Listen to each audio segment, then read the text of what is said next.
if people... Oh, we're still waiting, are we? We're still waiting, sorry. Is there? Okay, I'll give it a couple more minutes, Adam.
So I declare the annual general meeting for January to be open. Welcome all our electors. I don't think I've ever seen so many in the chambers, so that's fantastic to see. And of course, welcome to our councillors. We've got all councillors on deck today, and staff. So the annual general meeting of electors of a district are to be held once every financial year. The purpose of this meeting is to accept the annual report and then to deal with general matters, including public questions and any notice of motions.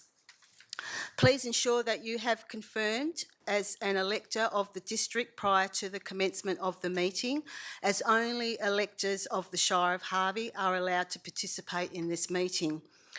Each elector is entitled to one vote on each matter to be decided, but you do not have to vote. And all decisions are to be made by a simple majority. And voting is to be conducted by a show of hands, ensuring that no voter's vote is secret. Only electors are entitled to move motions and vote at the meeting. Both the mover and the seconder can speak for a maximum of 5 minutes, and I ask that you state your name and address prior to moving or seconding a motion. Voting will only take place after a motion that has been moved and seconded and has been provided in writing to the administration in full. Should a notice of motion be carried, it is not to be taken as notice of approval All decisions made at the electors' meeting are to be considered at the next practical ordinary council meeting, where a formal decision of council will be made. Any questions asked and taken on notice will be provided within the next practical ordinary council meeting minutes. An audio and visual record will be made by means of live streaming of these proceedings and uploaded to the Shire's YouTube page for viewing. Acknowledgement of country. The Shire of Harvey acknowledges the traditional custodians of the land and their continuing connection to the land, waters and community. We pay our respects to all members of the Aboriginal communities and their cultures, and to elders both past and present, and to emerging elders. So, record of apologies, I have received none. We'll move on to confirmation of minutes. So this is for the annual general electors meeting that was held on Tuesday, the 28th of January 2025. We've got an officer's recommendation here that the minutes of the 23-24 annual general electors meeting held on Tuesday, the 28th of January 2025 be confirmed as a true and correct record. So do I have a mover for that, please? Councillor Coleman, thank you. Seconded, Mrs Ferguson up the back there. Thank you, Mrs Ferguson. Is there likely to be any discussion? I'll put that one to the vote. All those in favour? Show of hands. Carried. Thank you very much. So we have a receipt now of the annual report. We have an officer's recommendation here that the Shire of Harvey annual report for the year ending 30th of June 2025 as printed be received. So do I have a mover, please, for the annual report? Councillor Bromham. Do I have a seconder? Councillor Morley. Is there likely to be any discussion, Councillor Bromham? Not for me. Councillor Morley? No, thank you. Okay. I would just like to add to the report, and bear with me as I read through this, please. So the 24-25 year has been a period of great momentum for the Shire of Harvey, a year where our region gained national attention, our organisation delivered strongly against its commitments, and our community's voice helped shape some remarkable outcomes. Over the past 12 months, the Harvey region has been showcased to audience across Australia like never before. We featured on Channel 7's Sunrise, the ABC's Backroads and the beloved Muster Dog series, which highlighted what we already know, that our landscapes, producers, heritage and the people are something truly special.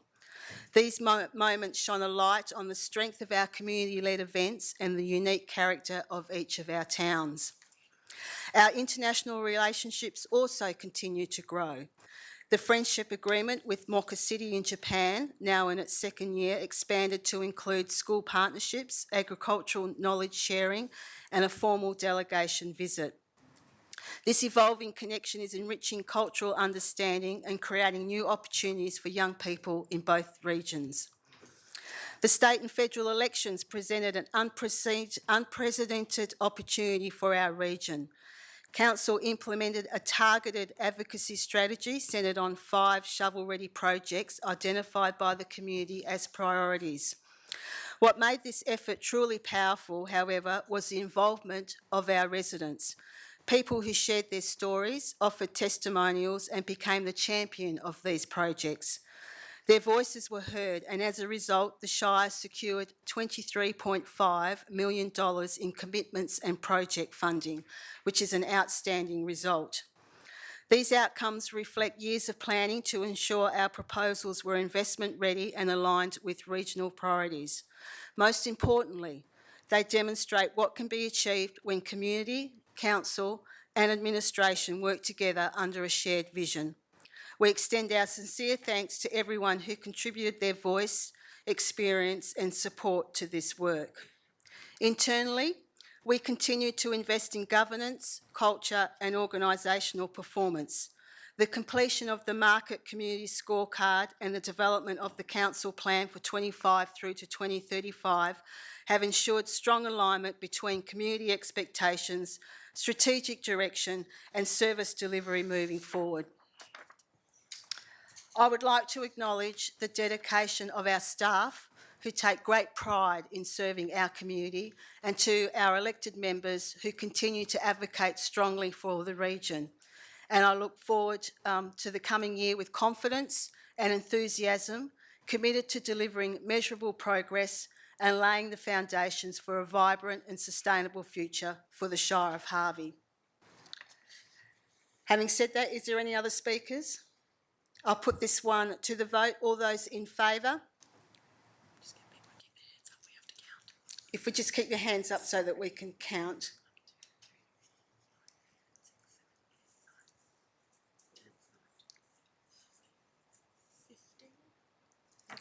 Carried. Thank you very much. All right, we will now move into the meaty stuff of the meeting, which is the general business. So I just want to run through how I intend to proceed with this. So first of all, I'll deal with questions of which notice has been given. So electors who have given notice of questions prior to the meeting will be called to ask their questions in order of how the questions were received. Responses to questions asked that were submitted will be provided at this meeting. Questions received within a short time frame may be taken on notice, in which case the response will be provided in the minutes of the meeting. I'll then move to questions from electors at the meeting. So once again, electors will be invited to ask questions concerning matters under the jurisdiction of the Shire of Harvey. Questions may be taken on notice, in which case the response will be provided in the minutes of the meeting. I'll then move on to motions of which notice has been given. Electors who have given notice of motions prior to the meeting will be called to move their motions in the order the motions were received. The presiding officer will call for a seconder to the motion. I will then call on the mover and the seconder to speak to the motion, followed by any other speakers that may wish to speak. And at the end of the debate, the motion will be put to vote. And then we have motions from electors, and these are electors that may move and second motions from the floor. And I will then call on the mover and the seconder and any other speakers to speak to the motion at the end of the debate, and the motion will then be put to vote. For your info, I've only received one motion in writing prior to the meeting.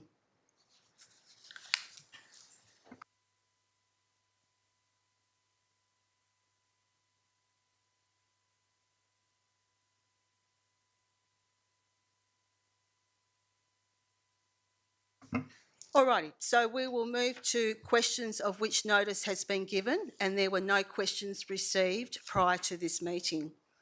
So I'll move to questions basically from the floor, and I will take them all in order that I have received them. So can I invite Belinda Williams to come forward with her question? Thank you, Belinda, and welcome. If you can just state your name and address. Oh, and the microphone. Okay, thank you. My name is Belinda Williams. I'm a Wagella woman, or a white woman. My address is 3 Good Court, Australind, and I'd like to respectfully acknowledge any First Nations people in the room today. I'd like to request that my question is recorded accurately and as it's asked in the minutes. This question's on behalf of the 6233 Residents and Ratepayers Association. Community members have commented, both on social media and in conversation, that queries sent by email are rarely responded to in a timely fashion. Some community members report emailing the same query to councillors and the Shire email address 4 times or more with no response.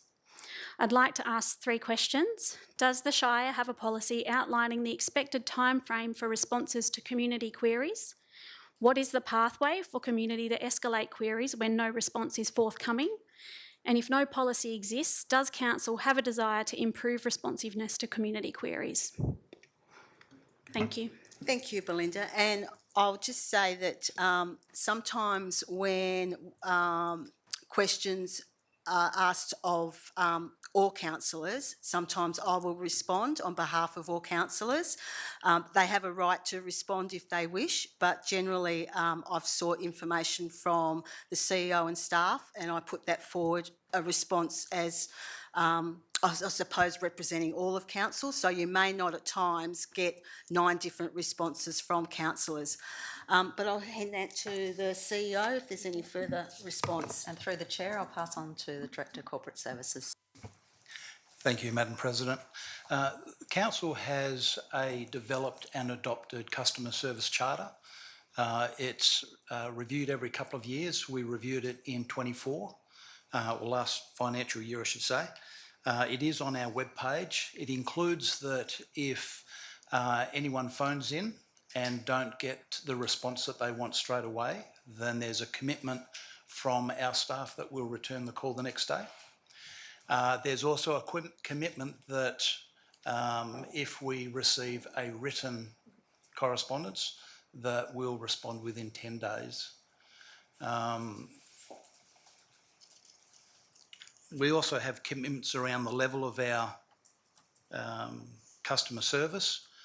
And I might add, we are also engaging a new CRM, customer relationship management software in 25-26 to enhance that customer experience. Disappointed with the feedback that we're receiving. Don't necessarily get that across the counter, but that's something that we'll discuss with our staff. In relation to Pathway, if there is a complaint that someone hasn't been heard or answered, any correspondence coming into the Shire should be directed to the CEO. If that letter comes into the Chief Executive Officer, that'll then get directed to the Director who is responsible for that area to ensure that answers are given. Thank you very much. Thank you, Mr. Winter. Thank you, Belinda. All right. Mr. Booth, if you could come forward. Thank you. Welcome. Thank you.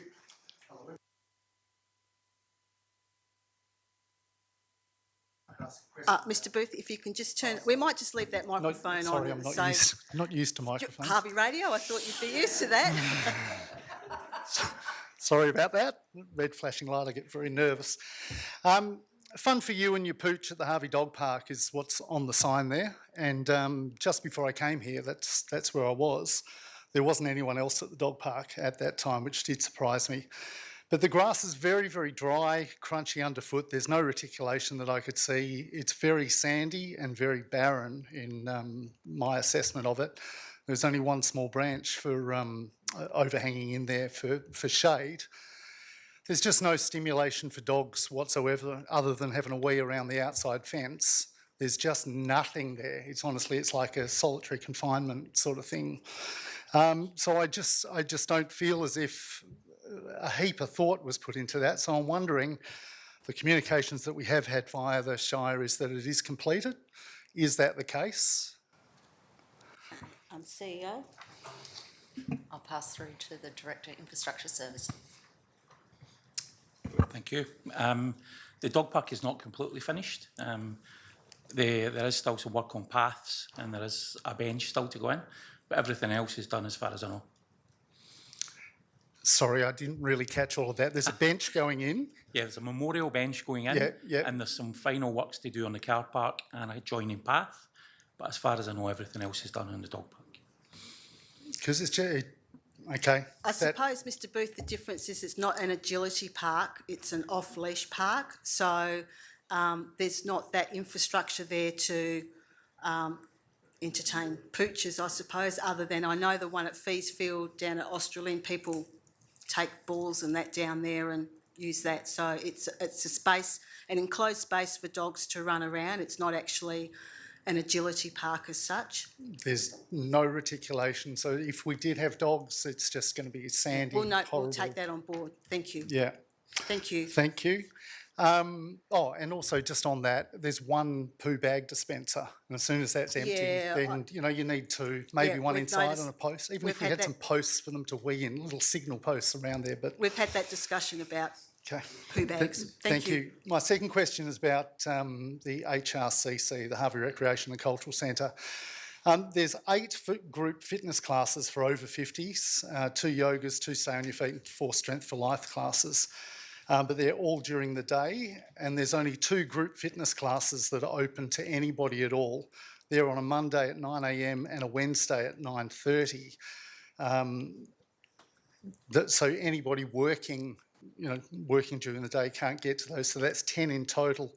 The Leschenault Leisure Centre has classes from 5:10 all the way through until starting at 6:10 p.m. So 5:50 in the morning through to 6:10. There's 8 classes on Monday alone and 31 over the week. They even have 3 on a Saturday, and that's not including the water classes that they have there. Waroona, the same sort of size town as Harvey, has 26 group fitness classes, not including their aquafit classes. The HRCC doesn't even have backup for annual leave, so many classes are cancelled because if one of the instructors is away, that's it. The default position is that the class just doesn't go ahead. We've been able to have a business in town called MK Fit that started up, and when I'm on my way to the radio in the morning, I see 10 to a dozen people walking out of those classes. So we've got a Shire-run facility there that we pay for, and yet a business can come into town and attract a heap of people coming into it. So, we've got the Leschenault Leisure Centre. They're both run by staff. If there's a shortfall in staff, it seems that there isn't a backup. Same for the pool. The pool closed this afternoon because there was sickness there, so I don't know how that goes with whether you can bring staff in across the Shire. But just wondering whether there is any plans for the Harvey Recreation and Cultural Centre to have fitness classes that are available to people who aren't available just on those 2 specific times. Thanks for your question, Mr Booth, CEO. Through to the Community Director and Lifestyle. Thank you. Thank you, Madam President. Thank you for your question, Mr Booth. It's fair to say that we're always looking to try to improve the offering that we have at both of our recreation centres, and we will certainly take that on notice and ensure that we look to diversify our group fitness offerings. Having said that, we also recognise that it's healthy for the Shire's economy to have businesses come in, and the Shire shouldn't be seen to be competing with those businesses. But I take your point that if businesses can come in and attract that many people, then there's an opportunity potentially for the Shire to be holding more classes. Yeah, I did ask this question at the Leschenault Leisure Centre in that community survey roundup roadshow. So, I hope to see more of that. Thank you. Thank you, Mr Booth. Can I invite Chantel Gelmy to come forward? Thank you, Chantel, for your question. Did you just confirm your name and address when you come up? Thank you. Good evening, everyone.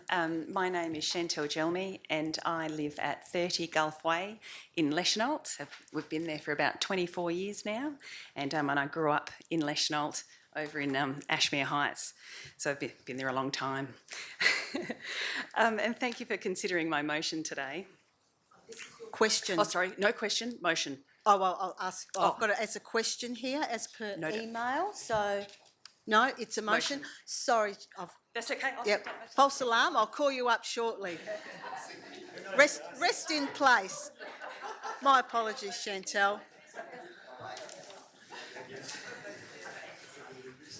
Mrs Ferguson, please, if you could come forward and state your name and address. Welcome, Mrs Ferguson. Thank you. Sheila Ferguson, Unit 458, Old Coast Road, Australind. Looking through the payments list for information on what the Walga Convention cost, which arose from a question I asked at a council meeting in November, I saw the following payments totalling nearly $140,000 to the Glen Flood Group, a consulting business that provides a range of services, including recruitment and temporary staff.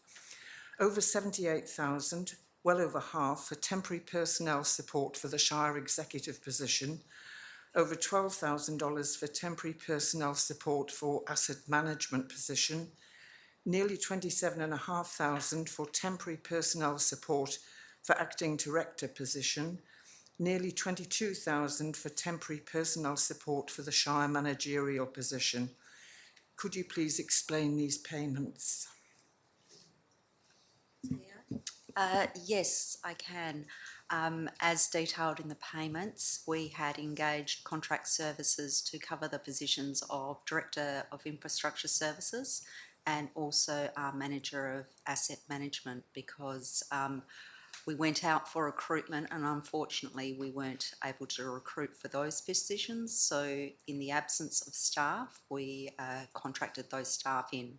We're now fortunate that we have secured a new Director of Infrastructure Services, Craig Yardley, and we had a council report that went through to the December council meeting in regards to a restructure of the Infrastructure Services Directorate to cover those staff vacancies where we weren't able to recruit suitable staff. Okay, I'm not sure whether that answers my next question, which was nearly $48,000, which is well over 1/3 of the payments, were in December for support for the Shire executive position and the Shire managerial position. What executive and managerial positions were vacant, and are they still vacant? I would need to check the months of those invoices and how they were grouped into that final payment. But as I've mentioned, it was the Director of Infrastructure Services and also the Manager of Assets positions that have been covered. Well, that leads on to my next question. In July, August and October, a total of $36,608 was paid to Bealby Downing Teal Proprietary Limited, which provides, quote, executive search, professional recruitment and contracting services. Can you please explain the payments, and are there likely to be more? Yes, definitely. The Shire, through our own HR function, undertook the recruitment of a Director of Infrastructure Services position and also the Manager of Engineering Services. We were unable to recruit on 2 occasions for the Director position, and therefore engaged a professional recruitment company to assist us in that search, and also for the Manager of Engineering Services as well. So those payments are related to those positions.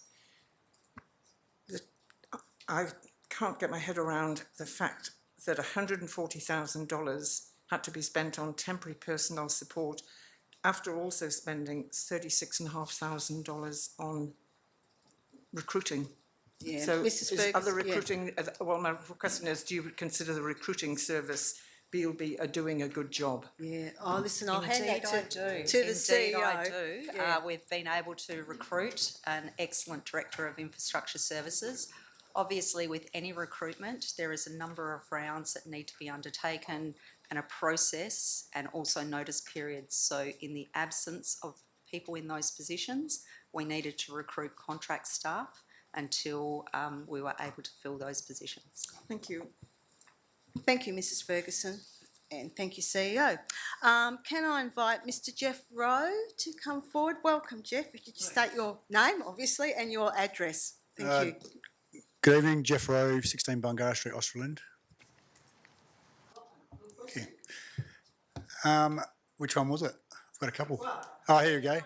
Okay, no worries. Yeah, can the right. Yep. general waste bins coming in like in summer and time of heat, especially people with young families, the smell where you go around the streets in the afternoon and walk the dogs is absolutely horrendous.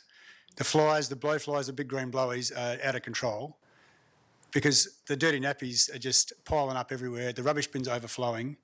Can we possibly get them emptied once a week and get the green waste bins, which don't get turned into compost anymore, emptied every second week?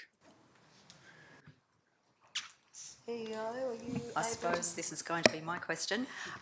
Look, when the FOGO was introduced back a number of years ago, Council made the decision that we would retain a full-size general waste bin, which would be emptied fortnightly and then the FOGO bin weekly. So that was a decision that was made at that time.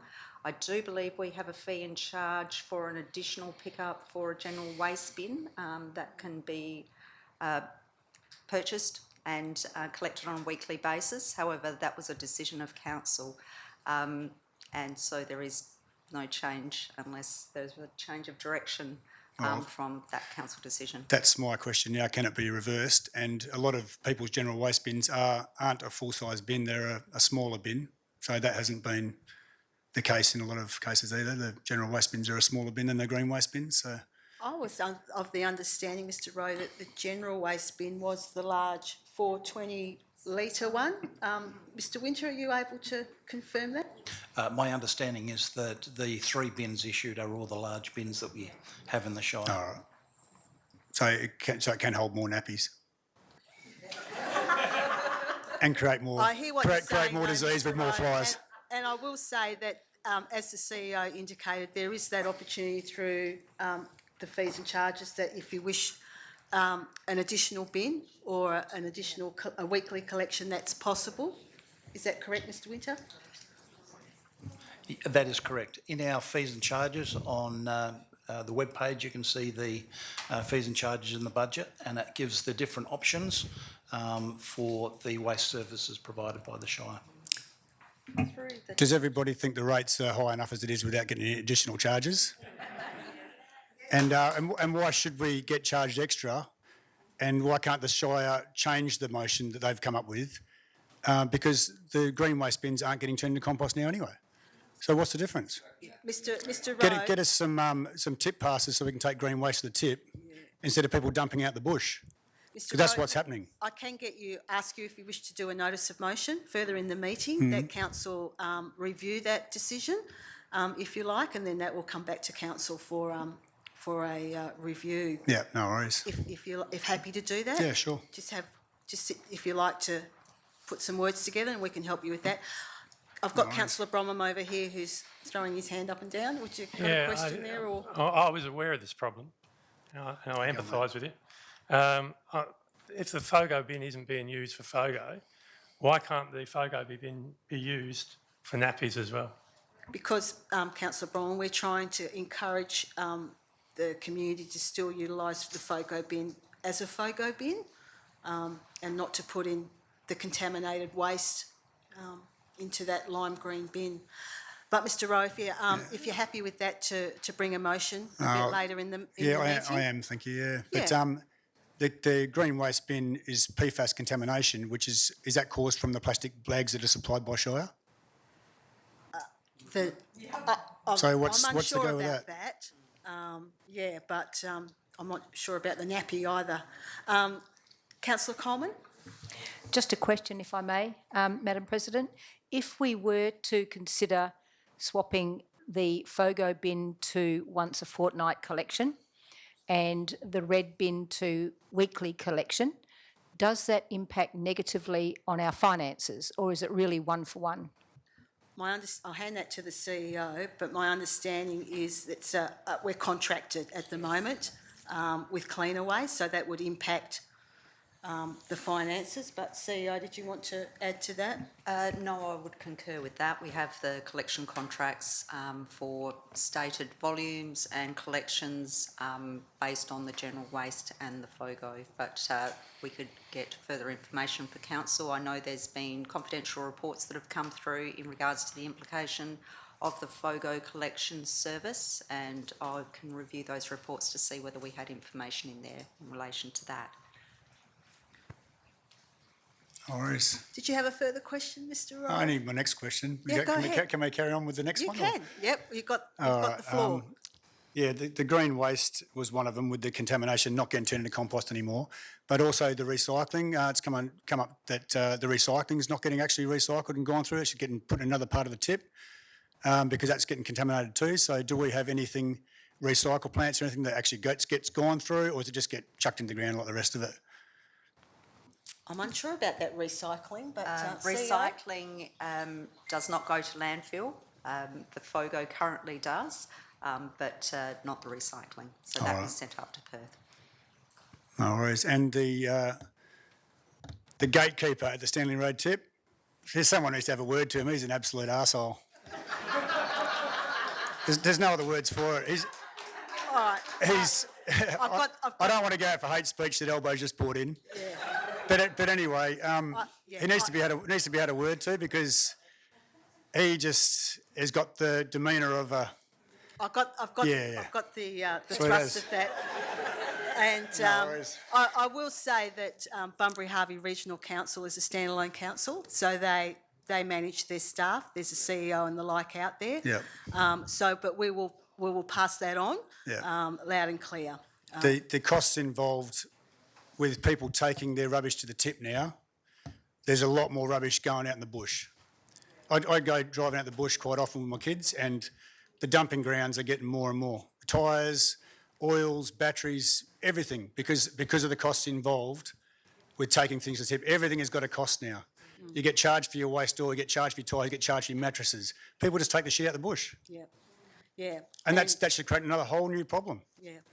Yeah, it is. So I know everything's gone up, but things seem to go up exponentially when it comes to homeowners. Unfortunately, the management of waste and how we deal with it is getting very, very expensive, and we are certainly aware of that. And just confirming, though, that your comment related to Stanley Road tip? Yeah. Yeah. I think you know the guy. We run Richardson Road, and our staff up there are fabulous. So Might start going there then. There's going to be altercations very shortly. Yeah. Also, the Stanley Road tip getting a transfer station now only, and it going out to Dardanup. Correct. Is that because the original waste hole that they dug wasn't lined properly and it's leaching into our groundwater? Is that why Australian water is so harsh? That's not why Australian water is so harsh, but I can tell you that we've just had a report from Minister Punch, about that guy. The level of our standard of our water, because that was an issue that was raised through the community meetings. So we've gone and advocated to Mr Punch, who I think on our Shire website there's a post up there about the response that we got from Mr Punch and Water Corp, basically saying that they are all within the regulations, and there's a number there that you can contact should you have any issues with the standard of or quality of our water and the water pressure. Yeah. Those two issues were raised. So we will continue advocating with Mr Punch and say that is actually not the case. Yeah, I won't be calling Mr Punch. Okay. He was the previous Ministries for Fisheries, and he's admitted on camera he knows nothing about fishing. Yeah. I'm pretty sure he knows nothing about water either. Yeah. So thanks very much. Thank you. Thank you, Mr Rowe. Alrighty, after that one, I'd like to invite, is it Suzanne Taylor-Rees to come forward?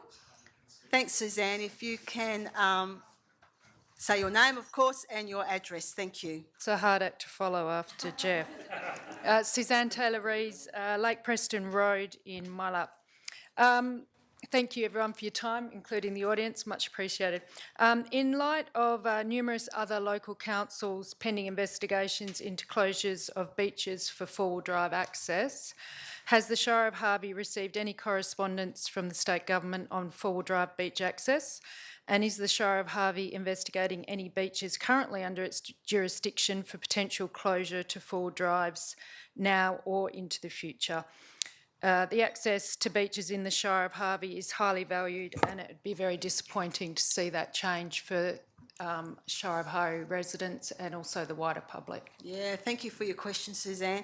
To the best of my knowledge, we have not received any correspondence from the state government or residents in relation to this. I know that our neighbouring shire have been looking at it, but at this stage there is no intention of us monitoring or changing the beach access.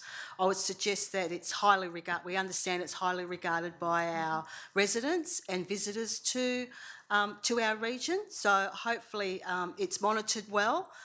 by our rangers and the like, and that residents and visitors are doing the right thing at the moment along our beaches. And I think personally it would be very disappointing if we were to take that away from our community, that access. Good, I hope that's protected in perpetuity then. Yeah, but we especially certainly in have light not, of the in relation demersal to your ban. question, we have not received any correspondence or requests as such. Okay, great, thanks. Thank you for your question. Are there any other questions from the floor?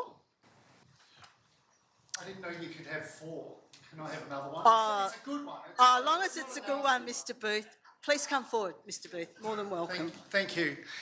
Shire vehicles with the sign writing. The grader does, the road sweeper does, the rangers do, but I haven't, well, not there may be, but I haven't noticed any others.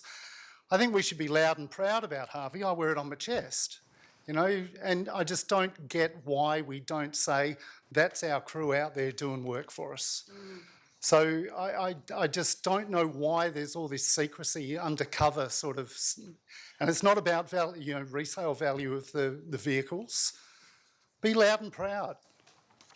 So your question is why we don't have signage Why don't on we? the... Why don't we have them? I know that you have raised this I have. before. And I wasn't satisfied with the answer. You may get the same one, but... You know, there's all the driver. I went up to the City of Stirling on the vehicles, the sedans, the everything. I just don't get it. I don't know why we're hiding. I don't think we're hiding, but... Well, we're not loud and proud. Did you want to respond to that, or we'll take that one on notice, Mr Booth? Thank you very much. Chantel, you got a question? Please come forward. It's very short. I just thought about it. I brought it up. Hi, Chantel Jelmy, the Settlers Estate. In relation to the Standing Road tip and the groundwater pollution, if we could please have an update on that at some time, please, and could you also include, you know, if there is a monitoring schedule, I'd appreciate it. Chantel, my understanding is there is some monitoring that's done out at BHRC. There was some additional monitoring done maybe 2 years ago now, where they found one particular area, very small, but my understanding is there was some PFAS around that, where there was some firefighting that was done a few years ago. Councillor Bromham may have more info. Oh, no, I'll actually go to the chair of Bunbury-Harvey Regional Council, Councillor Dickinson. Thank you, Wendy. Thank you, and thank you for the question, Chantel. BHRC is about to do some more testing as part of their ongoing monitoring program. So they have to do ongoing monitoring, and they're about to start it now, and I believe that there will be feedback given to the community as well. There has been some PFAS found, but they cannot at this stage say where that has come from, whether it has come from BHRC or whether it has come from the other sites in the vicinity. As you know, that there is more than one business that operates out there. It's not just BHRC that operates on Stanley Road. Brilliant, yes, as soon as you could let us know so we can take action. We will take that on notice and certainly will. Thanks, Chantel. Are there any other questions from the floor? Mr Ferguson, please come forward. Hopefully you've got the same address as Mrs Ferguson. Is that right now? Yeah. Yeah, look, John, you've got my address right, so I won't repeat it. Look, my concern is about pedestrian safety down at the Ridley Place boat ramp. I noticed in your plan for, was it 25 to 35, you were going to complete an audit of the footpath network to clarify and prioritise works to improve safety. So look, I'm just wondering how things are going with that audit for pedestrian safety, particularly down at Ridley Place. Good question. CEO? I don't know whether our... Yeah. We'll take that one on notice for you, Mr Ferguson, because the director's only just got in the seat, so he will follow that up for you, and we'll get back to you on that one. Thank you very much. Thank you for bringing it to our attention. Thank you. What issues do you find, actually, Mr Ferguson, at the Ridley Place? What's that, sorry? What issues do you have at the Ridley Place? The main issue is that there's boats reversing across the pedestrian pathway. Oh, I see. Okay, yep. And, you know, the big boats, I see Yep. lots of little kids on trikes going Yep. on that, and it's not clearly defined that there's the footpath. Foot continued across there. Yep. Thank you for raising that, Mr Ferguson. And I see Chantel at the back there. Please come forward, and Mr Booth's getting some exercise there. Chantal Gelmy. If you go to the Leschnault, the village shopping centre, and you walk along the lovely paths to cross over to Ridley Park, you're with all that traffic, and there's an island. As you're over to the island, over to the other side in front of BP. You're on the footpath, and then it immediately runs out. My girlfriend Jo and I were just there on the weekend, and we almost ran straight into traffic. It terminates with no other place to go, almost right where the traffic comes in off that very small roundabout. It's a problem. Thank you. All right, we'll take that as part of the survey as well. Thank you, Mr Yardley. He's writing away, jotting it all down. Thank you. All righty, are there any other questions from the floor? Mr Rowe? Can I come back again? You can. Please come up. I do. Yeah, that's what it's all about. Thank you. I brought this up at the meeting at Leschnault last year about water filtration, going back to the water. Whoever lives in Australind, Kingston, Eton, and you brought it up and you agreed, we've got to replace our filters at least 3 times a year. The water is absolutely atrocious. Whenever they flush the lines, the rust that comes through fills our bathtubs for our kids, fills our washing machines, wrecks everything, and we're expected to foot the cost for the bill of the replacement of water filters. You know, a lot of shires in Australia and around the world are now removing fluoride from their water supplies because fluoride has been reclassified as a neurotoxin. Why is it still getting put in our water? It ain't for teeth. It's a mining waste product, and it shouldn't be in our water supply.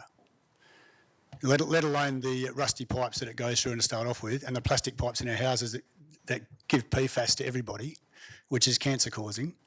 You know, they remove the copper pipes in people's houses for a reason, to keep us sick.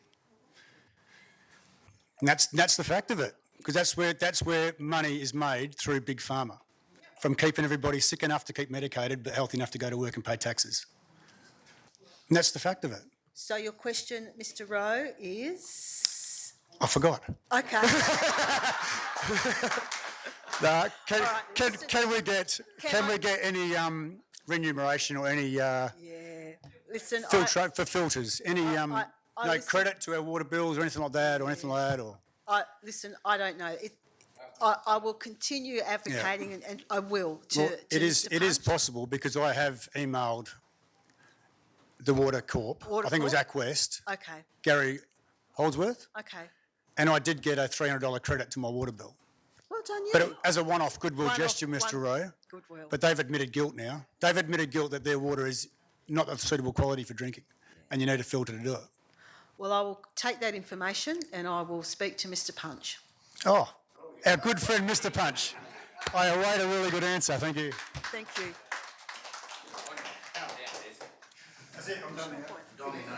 Oh, Michelle Boylan, welcome. Do you have a question? You can. Thank you.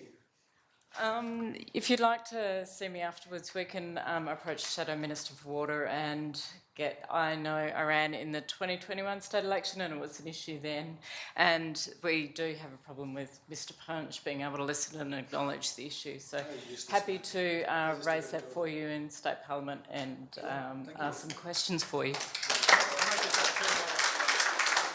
There you go. You've got local government and state government advocating for you. So well done, Mr Rowe. Are there any other questions before I move on to... Yes, come forward. Thank you. Colleen Martin, 20 Roy Street. I also have rust in my pipes, and speaking to the plumber, it's across Harvey, so not just Australind. Yeah. Thank you for that. We advocate for the whole Shire, so we'll take that on board. Thanks, Colleen. Are there any other questions? All right, we'll move on to the notice of motions, and I will address the one that we received early in the piece. So can I invite Leanne Peterson? Are you right to come forward, Leanne? To come forward, present your notice of motion, and then what we will do is ask for a seconder, and then Leanne, I'll ask you to speak to your motion, okay? So it should be up on the screen there if you want to take a moment to read, everybody.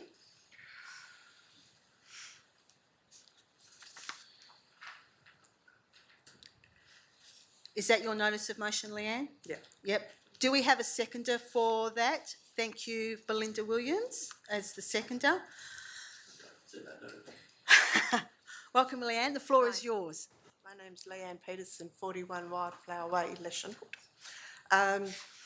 My motion to the council is my concern raised regarding the condition, the safety, accessibility and ongoing maintenance of the Leshenholt Leisure Centre aquatic facilities, including but not limited to slippery and unsafe access ramps and the pool concourse surfaces, deterioration of the internal roofing materials, inadequate hygiene, maintenance and functionality of the change rooms and ablution facilities, non-compliant and outdated disabled and family change facilities.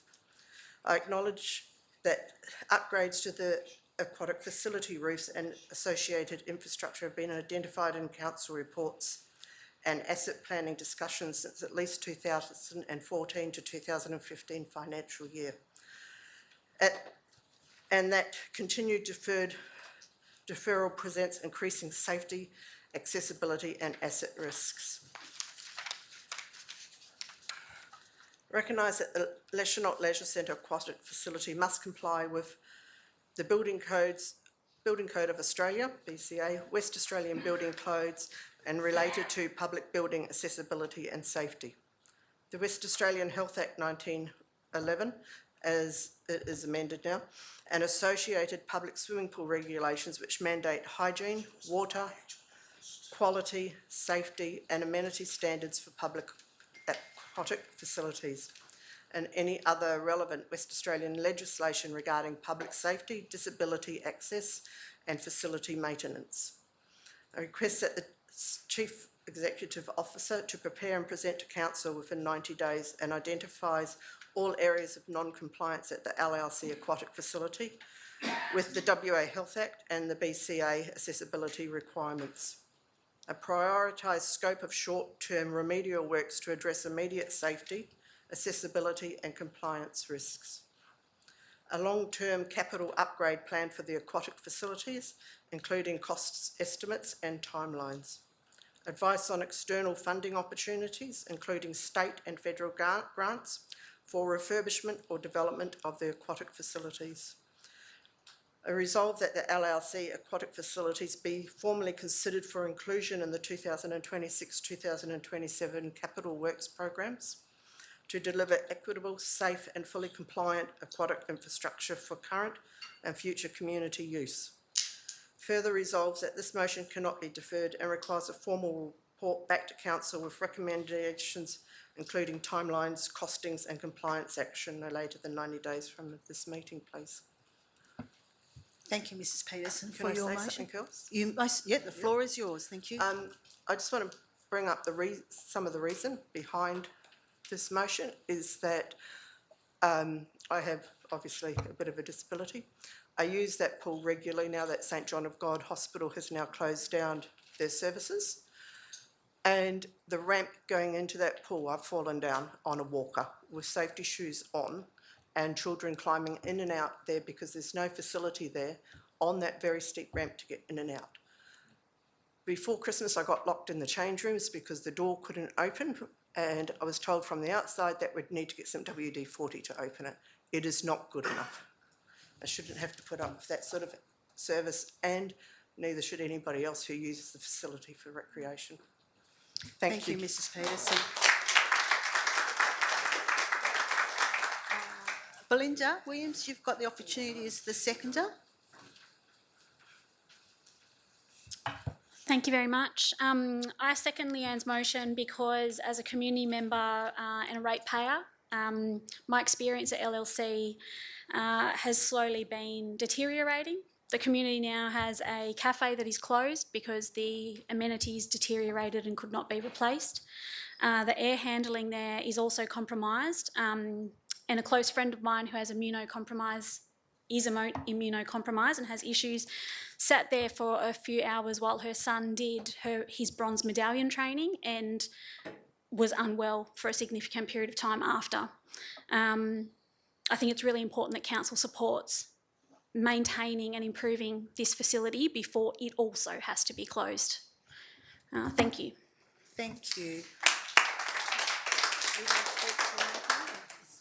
Okay then. Are there any other speakers for or against this motion? Chantel?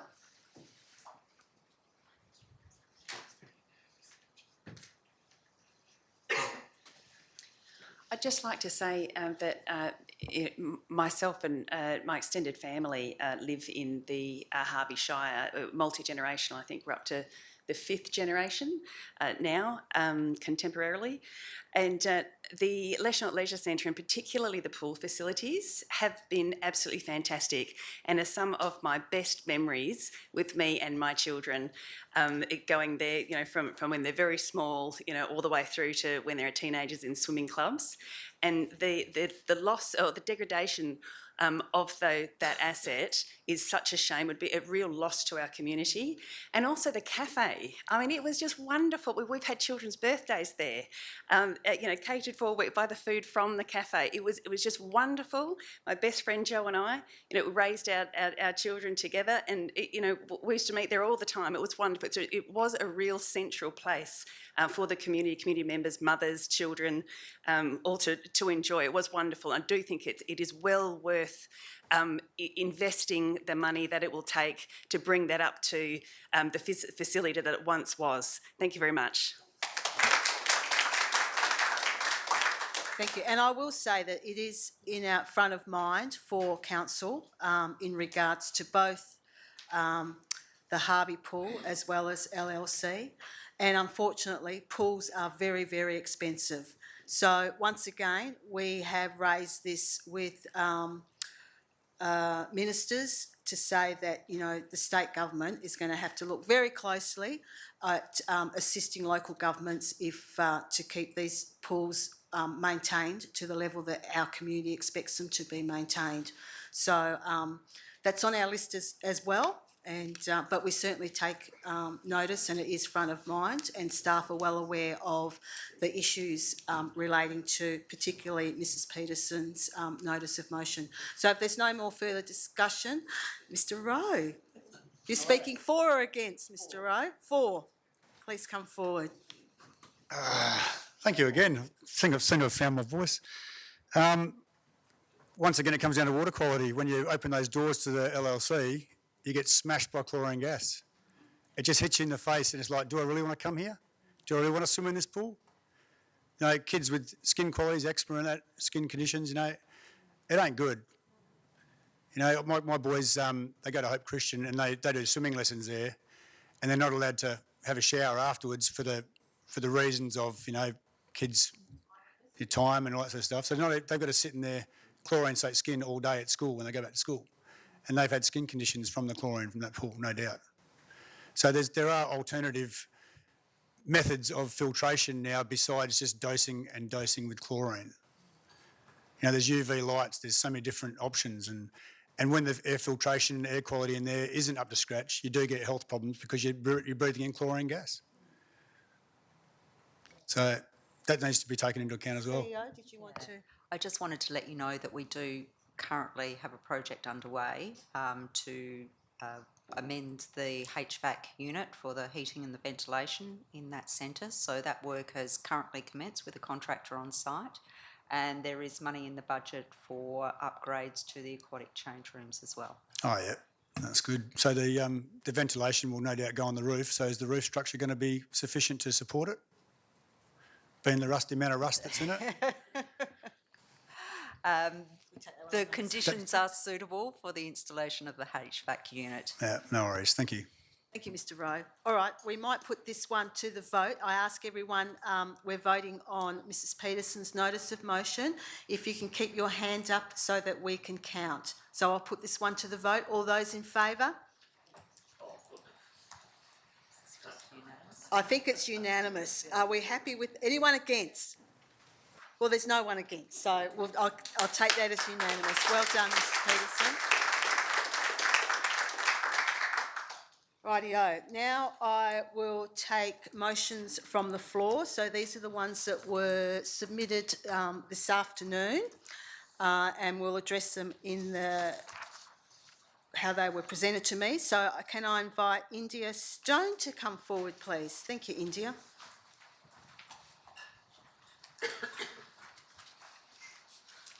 Which one have you got? I've got two. Oh, all right, let's start with meeting location and timing. No worries. And then the next one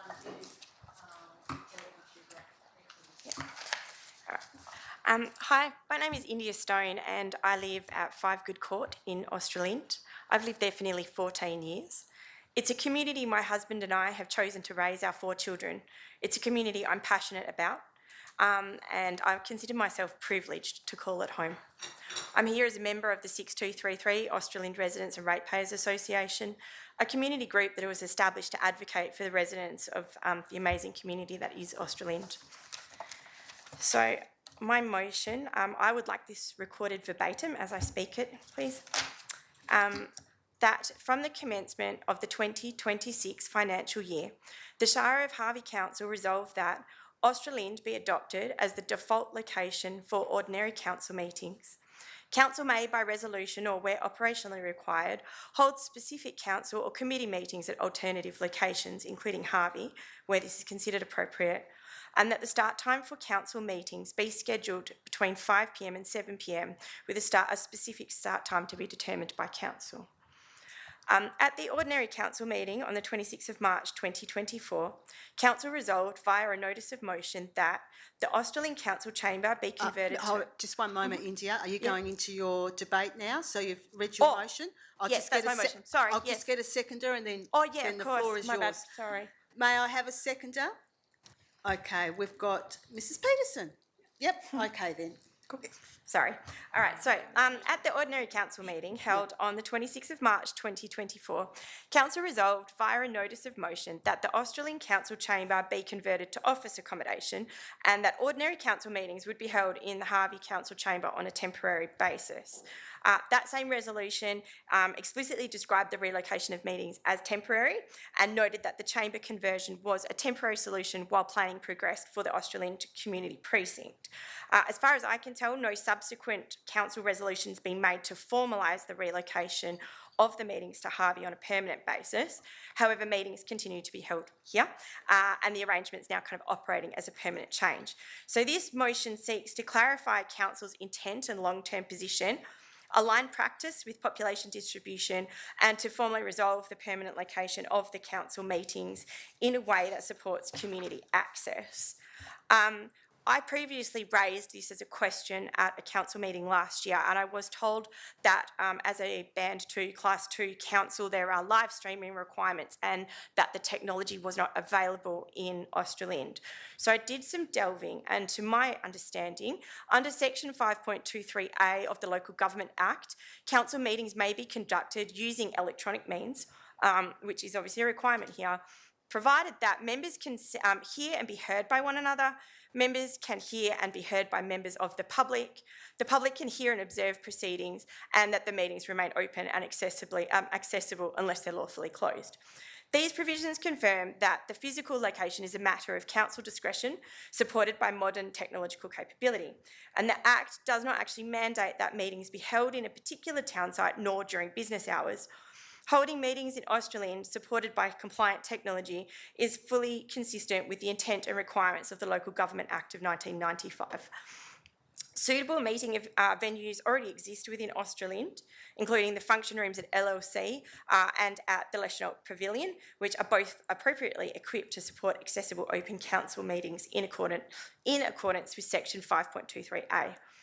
Notably, the Australind Community Precinct was endorsed by Council on the 26th of September 2023, and it's listed in the Forward Capital Works program as a $2 million expansion, and it's been carried forward across several financial years, which indicates that the project is deferred and remains undelivered with no published timeframe for completion. And at the same time, that precinct, stage 1 construction, is actually listed on the Shire's website as being included in the Forward Capital Works plan. So it's creating a lot of uncertainty about timing and delivery. So in this context, the original rationale for the temporary relocation of council meetings hasn't really been resolved, but the consequences for community access have become ongoing.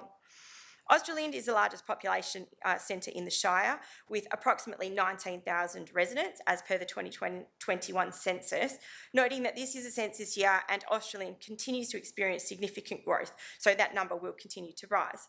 The majority of the Shire's residents now reside in that southern urban corridor centred on Australind. Scheduling meetings in Australind and at a start time between 5 and 7 p.m. significantly improves accessibility for working residents, families and carers, and it supports meaningful public attendance.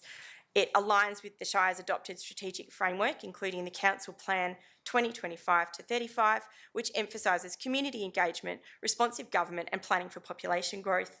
The associated long-term financial plan, workforce planning, which recognise Australind as a key service and administrative centre, and Council's prior resolution at the November 2025 Ordinary Council meeting to investigate city status, acknowledging the Shire's growing urban character and demographic concentration.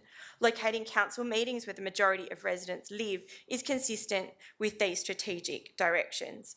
This motion is not about diminishing the importance of any town site, but it is about modernising governance practices, removing practical barriers to civic participation, and ensuring that council decision-making is visible and accessible to the community it serves. So formally resolving Australind as the default meeting location with a flexible early evening start times strengthens transparency, engagement and confidence in local government. Thank you, India. And we'll need a copy of your notice of motion, if you can. Have you got? Yeah. I'm dispatching Thomas down to collect that. Mrs. Peterson, did you want to speak as the seconder or? Yeah, please come forward. You can have that one. There you go.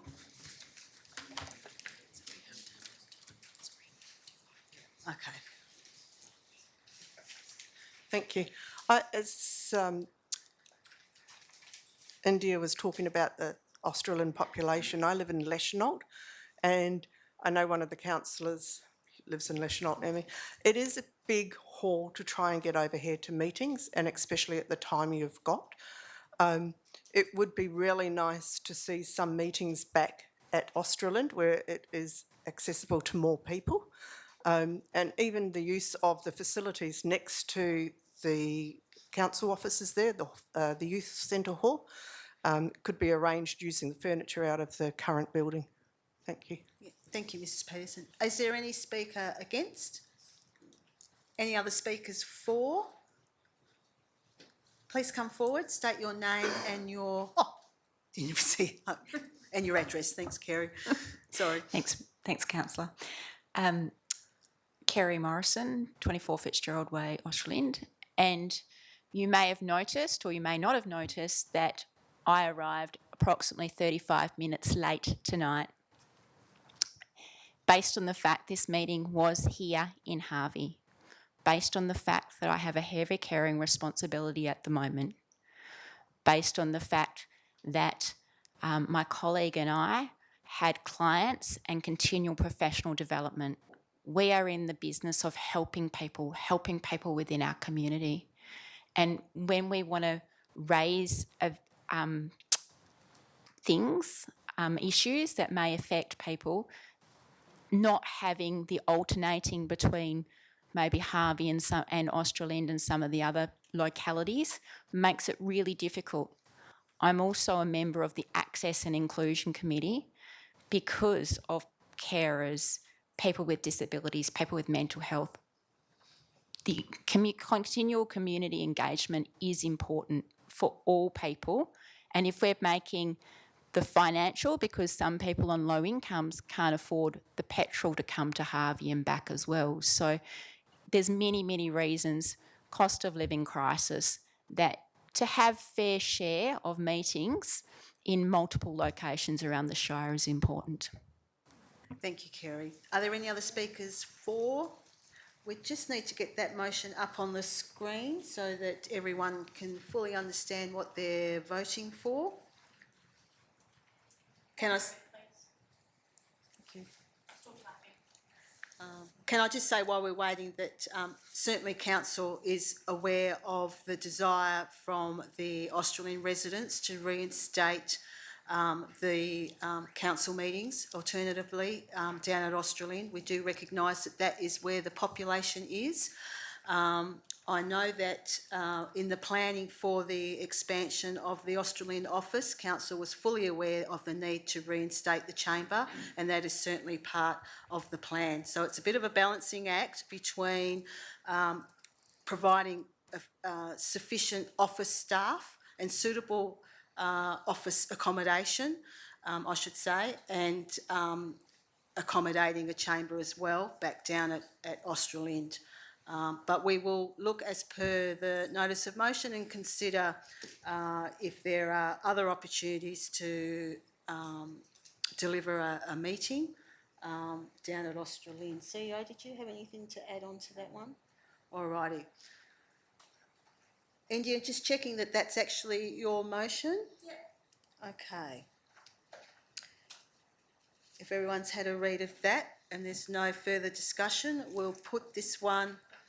Question, Councillor Coleman. Thanks, Madam President. So, bearing in mind that we've got the expansion in Australind on the books, do we have for the gallery an approximate time frame of when that is likely to be accessible for future meetings? So it may not be finished, but would there be some room there for us to have meetings? Do we have any time frame on that? It is budgeted for this financial year, and planning has started with the consultation sessions with staff and councillors, but that is a competing project with other projects and timelines at the moment, so I can't give you a definitive date for completion. However, it will need to go out to tender, engage a construction company and then complete the work. So I would suggest at least 18 months from this date.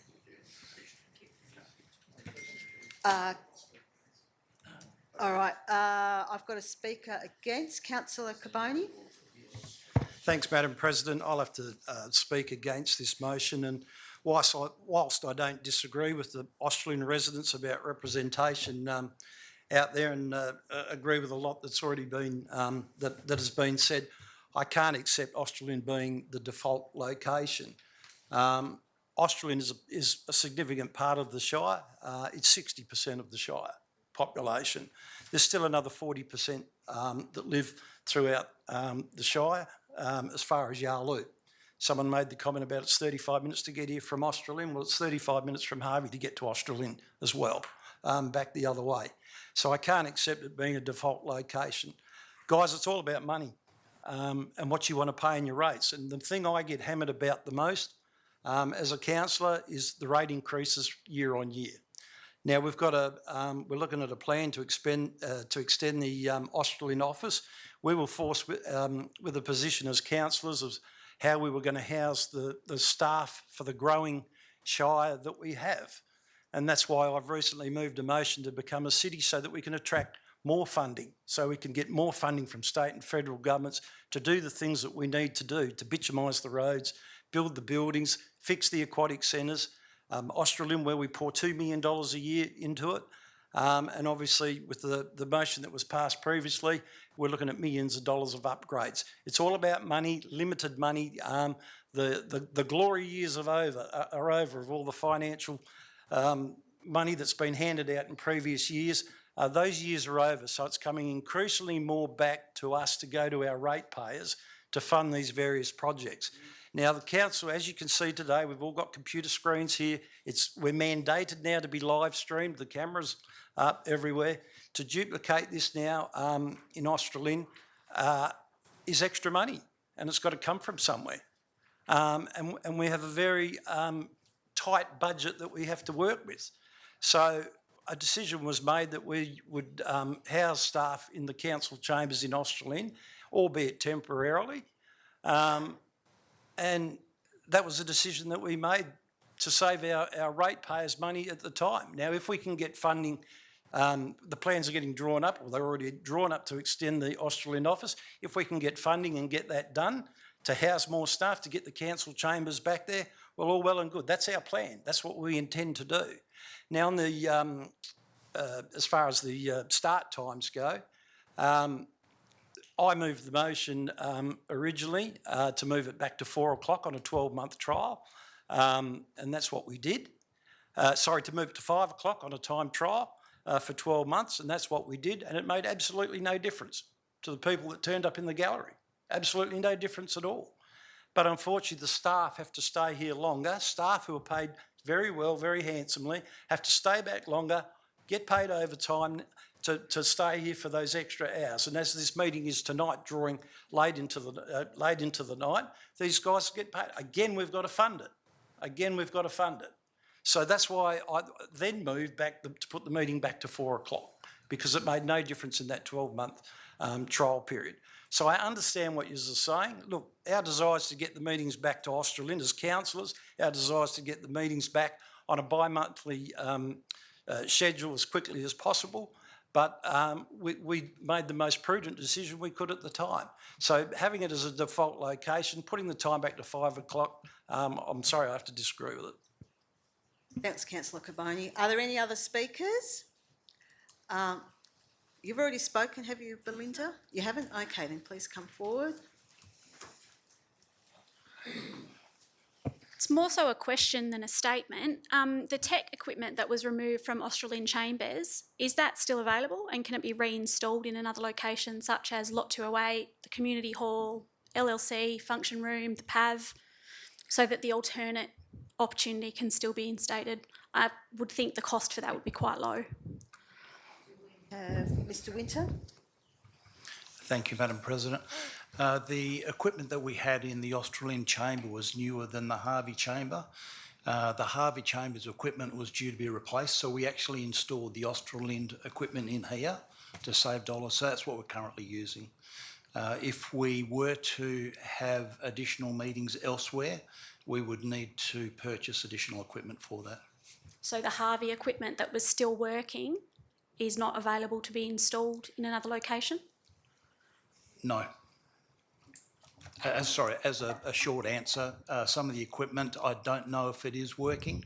Offhand, I couldn't tell you if we actually have all of it still. Mm-hmm. I dare say these mics, we still may have some of those as replacements, but it was all old. Thank you, Ms. Williams. And Chantal, did you wish to speak for the motion? Yes, please. Okay. Thank you. Just pointing out it's number 2, the alternative locations. Our state government has seen, the need for and the benefits for, taking the opportunity of seeing, government in action, out of our capital city twice a year, bringing it to the regions. I believe that next month it is Bunbury's turn again to host the state cabinet, is it? Is that next? Yeah. Perhaps, please could the Shire consult with the state government on what IT facilities that they are utilising to make that happen, and if we could please utilise those at the PAV, it'd be great. That would be lovely. Thank you. Thank you. Alrighty. Okay, if there's no further discussion, I'm going to put this one to the vote, and I ask you all to keep your hands up so that we can count. So those for the motion?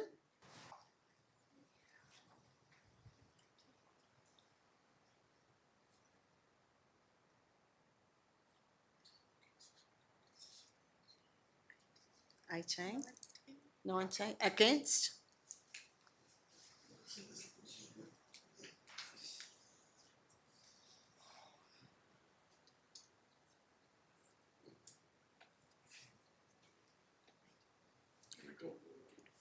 19. Are you sure?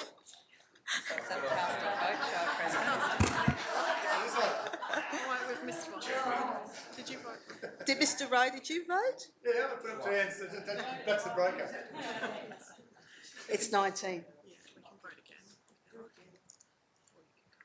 I'm going to use, that's why I'm paid the big dollars, I believe. So I'm voting against the motion. Thank you. Okay, India, you have another motion to come forward?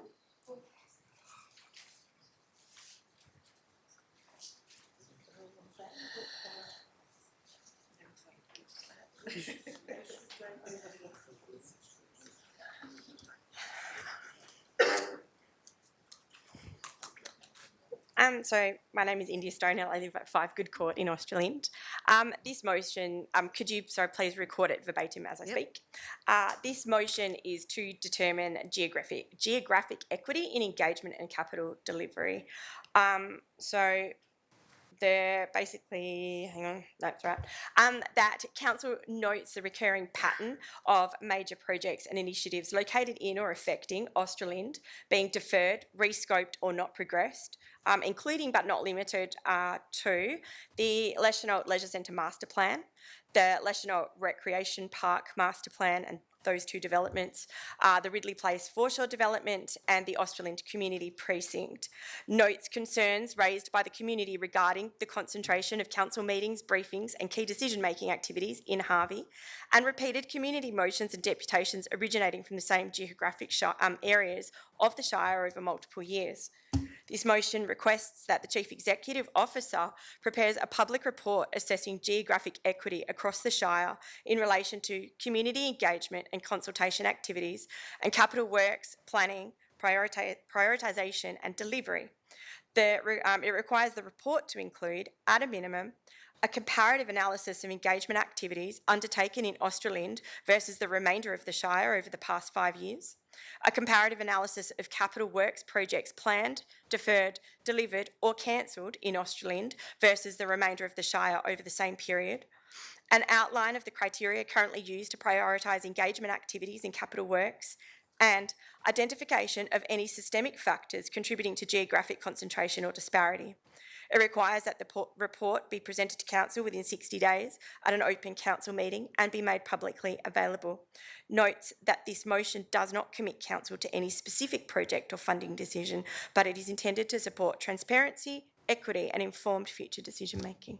Thank you, India. Can you just pass that to our minute taker, please? Thomas, if you can grab that one and they'll start putting that one in. And thank you, India. Do we have a seconder for India's motion? Belinda, thank you. Seconded by Belinda Williams. India, did you want to speak to your motion? Not especially, but yeah, all right. So I think we can tell just from tonight that there's a significant number of projects in Australia that have been put on the wayside. So I've lived there, as I said, for like 14 years. We have a huge master plan for the Australian Community Precinct and it looks amazing. Where is it? It's shelved, there's nothing. The stage 1 construction works aren't even at planning, like they're not even at planning stage. The LLC is falling down around our ears. The aquatic centre in there is awful and needs some serious attention. The Leschenault Recreation Park plan has plans in there for a ring road to go round the back of the fire station and Riverlings Childcare to meet up with, I think, Braidwood Drive. Currently, Kingston only has one access point, and if something were to occur on the roundabout at Leisure Drive and Kingston Drive, which houses a major high school that has over 1,000 students, if that roundabout goes down, no one can get in or out. So the Leschenault Rec Park, apart from being amazing for our community, also provided an extra road in and out in the event of an emergency. There is a lot of community perception. As I said, I'm here on behalf of the 6233. We consistently get feedback that Australind is overlooked. We don't get funding, we don't get money, we don't get anything, we don't get any investment, and then when we try and engage, it's shut down. And I think that there might have been, I think there is a pattern over the last 5 years where Australind has really not maybe had the investment that it needs, and I'd like Shire or Council to investigate that. And maybe that perception is wrong, and if it is, that's fantastic. But if it's not, then maybe we can address that, because that's something that consistently comes back to us. Thank you, India. Belinda, did you wish to speak as the seconder? Thank you very much. As a seconder to this motion, I can only support what Indy has said. As founding members, I suppose, of the 623 Ratepayers and Residents Association, we have had, I couldn't even tell you the number of community members who have attempted to escalate community issues, whether it is to do with the pool, to do with access, to do with the standard of facilities, and there is no way for them to get engagement. So at the moment, the Australian community is limited to engaging with the Shire at council meetings, which they have to come to Harvey for. They can attend the Access and Inclusion Advisory Group if they're able to attend during business hours, and they are 4 times a year, twice in Harvey. If they're part of a club, they can attend the Sport and Recreation Advisory Group. My understanding is the last one in Australind was cancelled. So I don't, in comparison, Harvey has got the Harvey Rec Centre Advisory Group, many other, I'm having a mental blank and I didn't make notes, unfortunately, but I do think that it would be good for there to be some acknowledgement of the difference between the two locations. Thank you. Thank you. Are there any speakers against the motion? Councillor Bromham. Yeah, thank you, through the chair. I understand perceptions and Facebook and what people read, but that is not necessarily the case. We have a works program, and that works program is laid out in relation to all the things that we can achieve given the budget that we have. Now, we can give you everything you want, but you're going to have to pay more rates. And I'm sure not many of you would really want to do that. So we've got to manage what we've got. It's just like running a family, really. You've got so much money, and this is what we can actually achieve. So the elected members here have been put in place because you've trusted us to do that. And that's what we're trying to do and achieve in an equitable manner. And we don't have, we're elected by the whole of the Shire. Now, this understanding that there's a fight between Harvey and Australind, really a myth. It's something that people think about, but if you looked at the works program, you would see it really doesn't exist. Because the councillors here, we're voted in to look after the whole Shire. So I've got people in Yarloop, and I live down in Leschenault. So, I understand what you're saying, and I know there's a need in Australind to grow, but we are a growing Shire. And the trouble with that is when it's in like a company, when it expands, there's expenses in the expansion as well. And it's about how do we spend the money so that it really helps everybody. And the other side of that is a lot of the time we need grants from government to actually achieve that, whether that be federal or state. Now, they're just drying up in relation to that. And it would be inconsistent of me as a councillor to be financially responsible to support this motion, because even the motion itself takes staff time and that is expensive. So it's about, you need to trust us a little bit to manage, what we do, because that's really important. I mean, if you don't like it, vote me out, I'm fine with that, But at the end of the day, it's up of, we have to be trusted. We are the elected members to ensure good financial management. And I'm not going to move out of that box, because that's what I like to work on, rational basis of good information.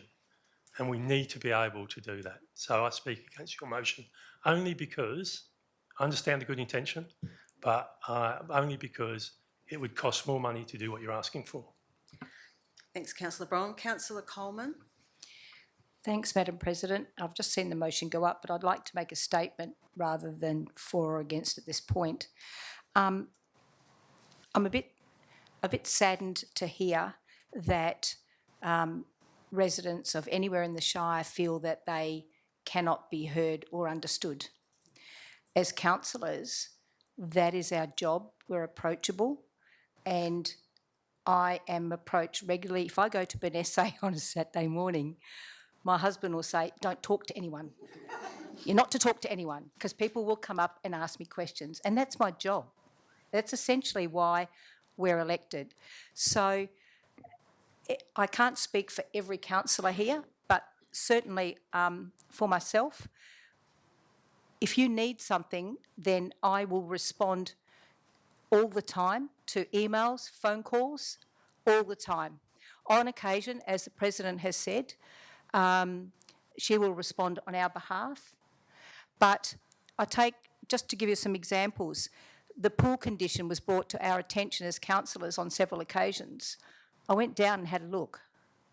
I mean, I'm asthmatic. I understand the chlorine gas in there. So I went down and had a look at the pool, and we bring it back and we talk behind closed doors about how the hell are we going to fix these sorts of things. Not just that, but other things around the Shire. You know, we've been down to, I won't say we, I shouldn't speak for anyone else. I've been down to Ridley Place and had a look. I've had a look at the boat ramp. I've had a look at the issues crossing over the footpath. I've had a look where they want to put a fish filleting or fish cleaning station. All of those sorts of things. We have a look at the condition of the playgrounds where there's rust. So please don't for a minute think that we don't hear you, because we do. Please don't hesitate to reach out to your councillors. Just because I live in Harvey, I'm in Treendale and Australind at least once or twice a week, every week. You know, so, and vice versa. Many of the councillors who live in those areas are in Harvey once or twice a week. We are here to listen to you, to put your voice forward.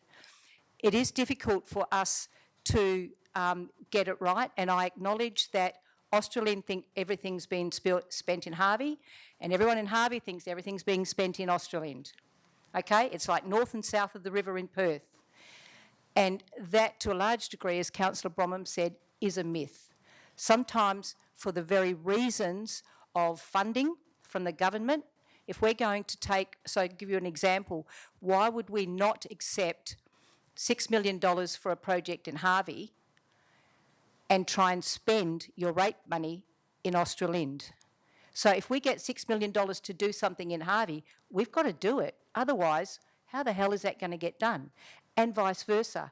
Our CEO and our senior staff go to extraordinary lengths, years in advance, to advocate for funding right across the Shire. Australind does have a larger rate base, yes. And your facilities there, which we all enjoy, are extremely important. Doesn't matter where we live. The leisure centre is a great example, and yes, it has become a bit run down, but you know what? The funding model to bring that up to scratch needs to be done piece by piece. Again, please don't think that we don't listen. We do. Until we get back to having alternate meetings, Shire meeting or council meetings in Australind, which I miss. I have family in Australind, so it's fabulous for me to go down there. Until we get back to doing that, then please reach out to your councillors. Reach out to the staff. Our job as councillors is to feed that through to the staff, have our discussions and work out a plan forward. Most of the plans are fluid, except for if we have state or federal government funding that we are obligated to spend or hand back. We actually have to do that. So, and some of that funding's taken years to obtain, and we have like 2 years or whatever to build stuff or start stuff. Please, I'm really saddened to hear that you think that you're not being listened to, because we do. I do. And I don't know any of my colleagues here that don't listen to you when you put forward requests or information. So I'm quite saddened. I haven't read the motion just yet, whether I'll speak for it or support it or not, but please don't think we don't listen to you. Reach out to your councillors. You know, make my husband's life even more of a misery. You know, come and speak to us wherever you see us. That's our job. That's what we're elected to do. Please. Thanks, Councillor Coleman. Are there any other speakers For or against? Mr Booth? Can I just speak against that one? Because what I heard there, if we were just to place, instead of Australind, if we were to put Yarloop, if we were to put Brunswick, if we were to put Harvey, it'd be exactly the same. I think it all comes down to communication. And, you know, the old meet the councillors meeting, just actual discussion, not via text and emails and that. Have talks, actually talk to people and have the open forums where there are more. And I totally agree with Councillor Bromham, totally agree with Councillor Coleman. It is just about communication, because there's a perception from people that we're not getting it. And I know I had our communications manager, is that what you are? On the radio the other.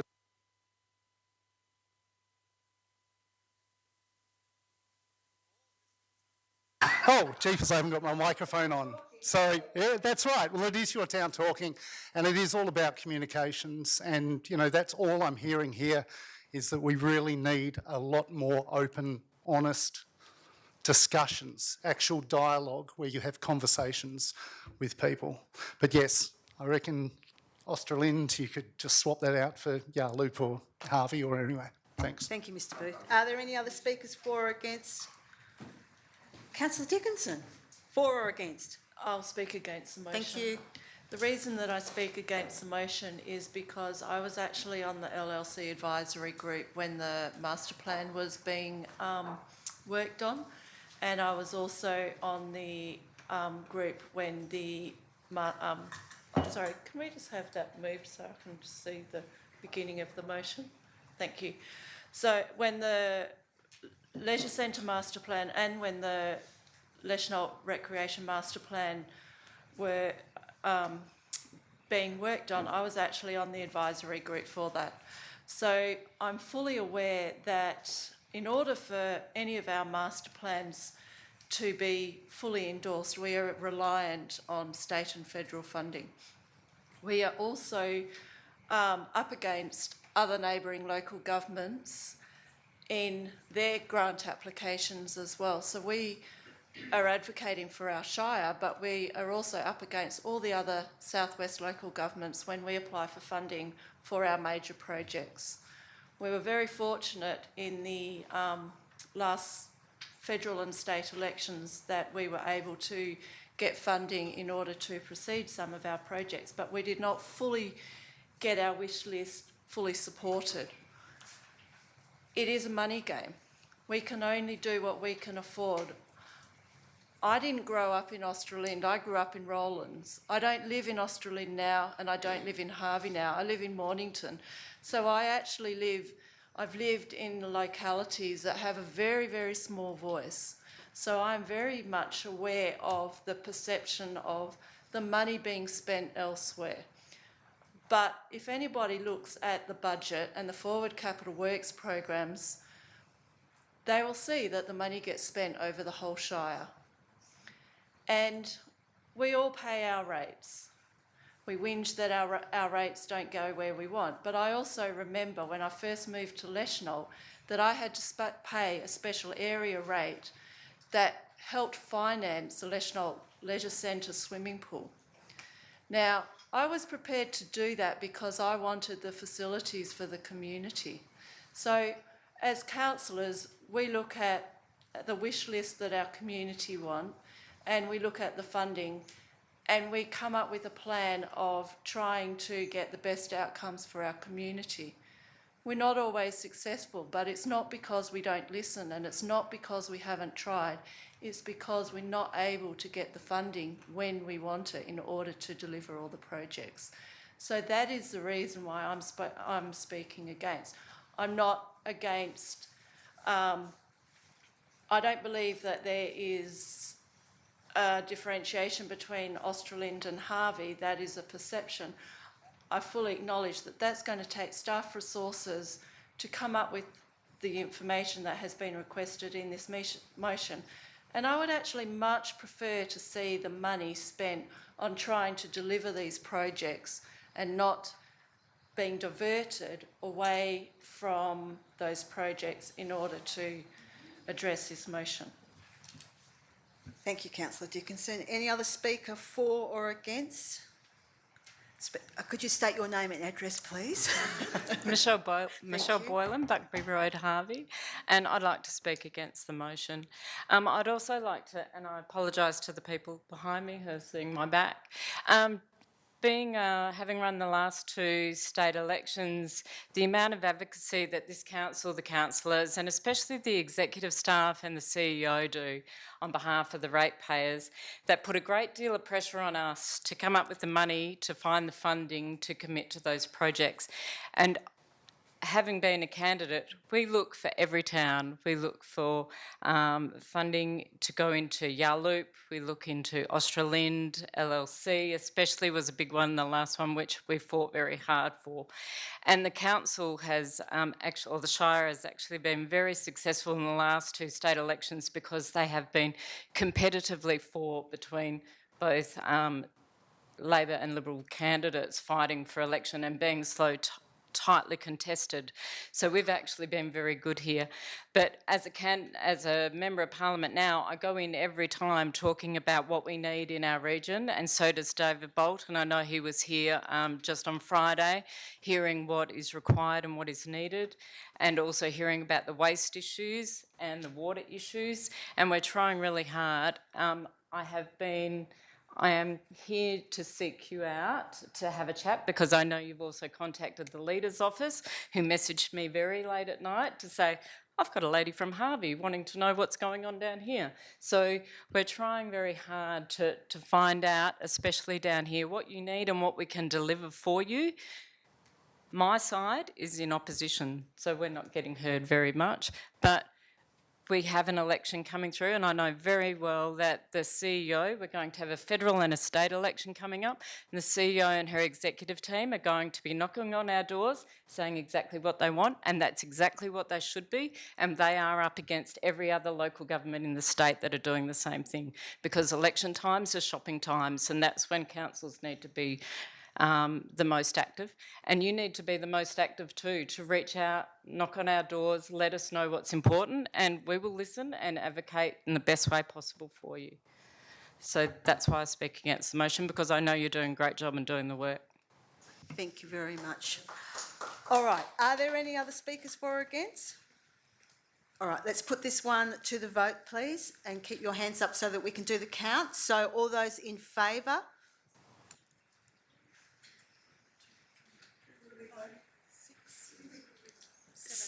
Seven, and and those against, show of hands.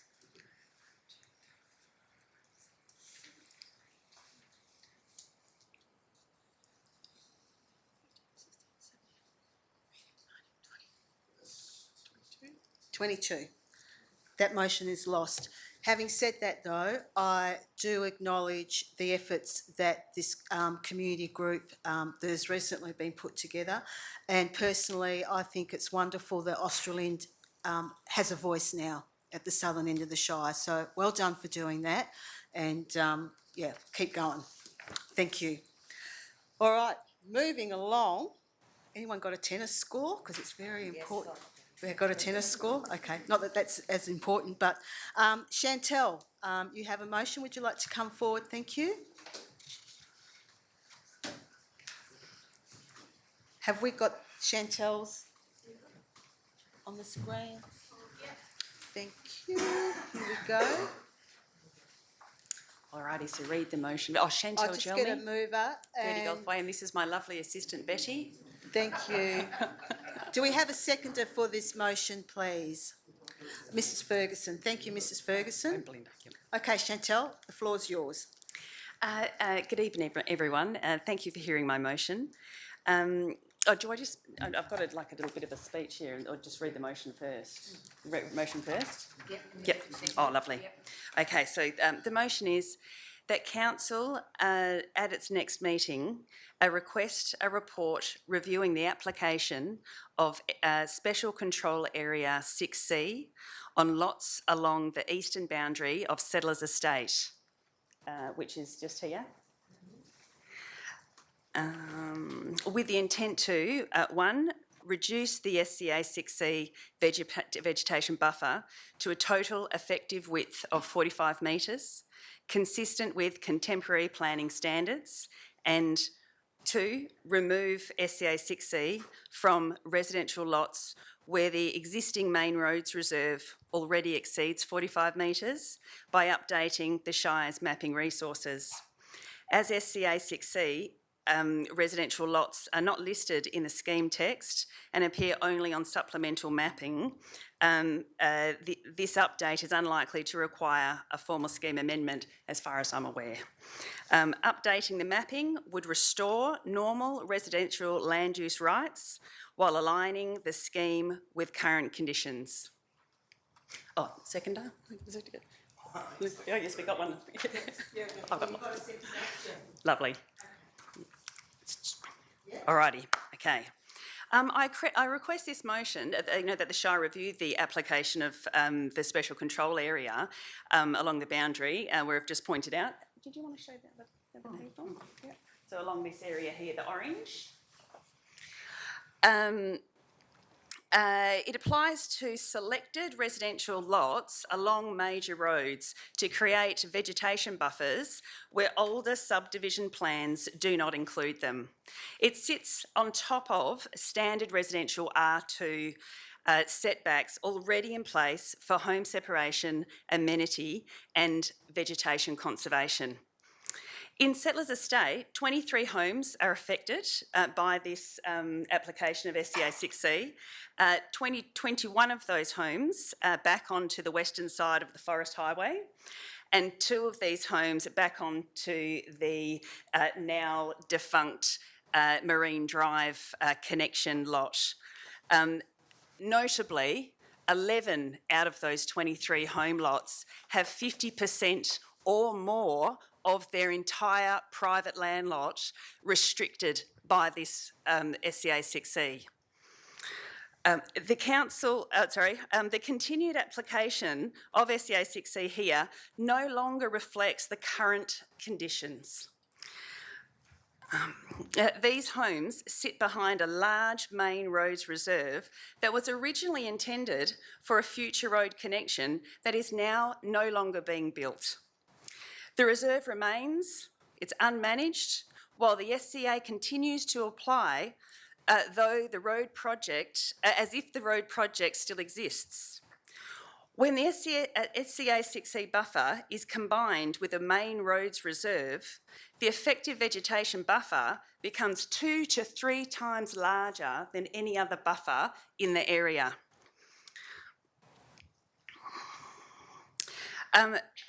This limits residents' ability to manage their vegetation on their own land and contributes to high, unmanaged fuel in a DFES designated bushfire-prone area that has experienced multiple fires, including just in recent weeks. Now, would like to note that if the car that caused that most recent fire was exactly on the opposite side of the highway, that would have burned exactly into this area and through into our homes. I'm very worried about bushfire. I'm very worried about our insurance policies.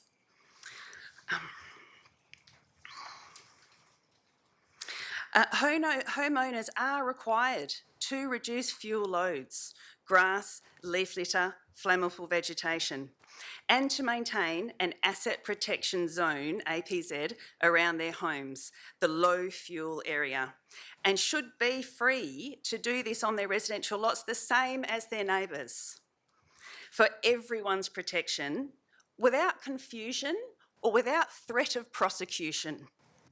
The scale of the buffer is also inconsistent with surrounding land uses. Across the highway, you can see the purple is the industrial estate there. So that includes extractive industries, so sand mines, and as well as the Stanley Road tip. The minimum effective buffer north of Stanley Road for the extractive industries is only 70 metres. South of Stanley Road, that minimum buffer is 90 metres. Now, if we look north to Bountiful Estate, which is the newest acreage area in Leschenault. That had the benefit of contemporary planning, and there is there's been instituted into the lot plan an environmental protection zone, which is only 30 metres wide. It serves as the same purpose as an SCA 6C buffer, but it's only 30 metres wide. And when you add that to the main roads buffer, that's another 15 metres. That is the effective buffer I'm referring to of a 45 metre width. By contrast, in this same area, SCA 6C affected homes and settlers' estate face effective buffers of north of the defunct Marine Drive thing there. Here, it's 105 metres. 105 metres is the minimum effective buffer north of Marine Drive. 70 metres across the road for a sand mine. South of Marine Drive, it's 140 metres, unmanaged land. Again, with 11 of these homes, those private residents, 50% of their land is restricted. SCA 6C also creates confusion and practical barriers for residents and staff. Homeowners are told time and time again they must book individual on-site inspections before undertaking any basic fuel reduction works on their own property in this area. I've had them myself multiple times. I've lived there for 24 years. This is stressful. It is impractical from a service delivery and from myself, from me as a landowner, and it exposes residents to conflict and prosecution risk when they are simply trying to meet their legal fire safety obligations and protect their homes and the homes of their neighbours. Also, State Planning Policy 3.7, planning in bushfire-prone areas. The first point emphasises empowering landowners to reduce fire risk. So empowering us to reduce fire risk, not restricting. It supports removal of restrictions that hinder a defensible space creation. We need to remove those restrictions. And again, I'm very concerned about an insurance challenge in these areas when we have a bushfire. I mean, we have a drying climate. I do feel, having lived there so long, you know, geez, we narrowly escaped a few weeks ago. It's a matter of when, not if. So in addition to the safety and the equity concerns, the Shire has clear governance obligations under the Local Government Act of 1995, the Local Government Operational Guidelines of 2022, the Local Government Reforms Act, Agenda of 2023 to 2025, and WALGA Governance Principles. These frameworks require councils to assess the need for laws before making them and to regularly review existing laws to ensure they remain current, effective, and aligned with community needs. Outdated or purposeless regulations undermine trust. They increase administrative burden and they distract from genuine community priorities. This motion is not about removing any environmental protections. It is about removing the outdated restriction that no longer serves a planning purpose and now only undermines community safety. There is no law requiring vegetation buffers of this size along major roads, and state planning policies do not mandate the oversized buffer currently applied in Settlers Estate. Removing SCA 6C here restores normal residential land management, aligns with contemporary planning standards, and reduces bushfire risk. It is a practical, evidence-based update that protects residents, protects property and strengthens community resilience. It also fulfils the Shire's obligation to keep its planning controls current, consistent and reasonable. And that is my thing. Thank you. Thanks, Chantal. Mrs Ferguson as the seconder, did you want to follow that act or you're right? All right, are there any other speakers for or against this motion? Question, Councillor Coleman. Thanks, Madam President. Just a question through you to the staff. Is there any reason why we cannot have a look at this motion?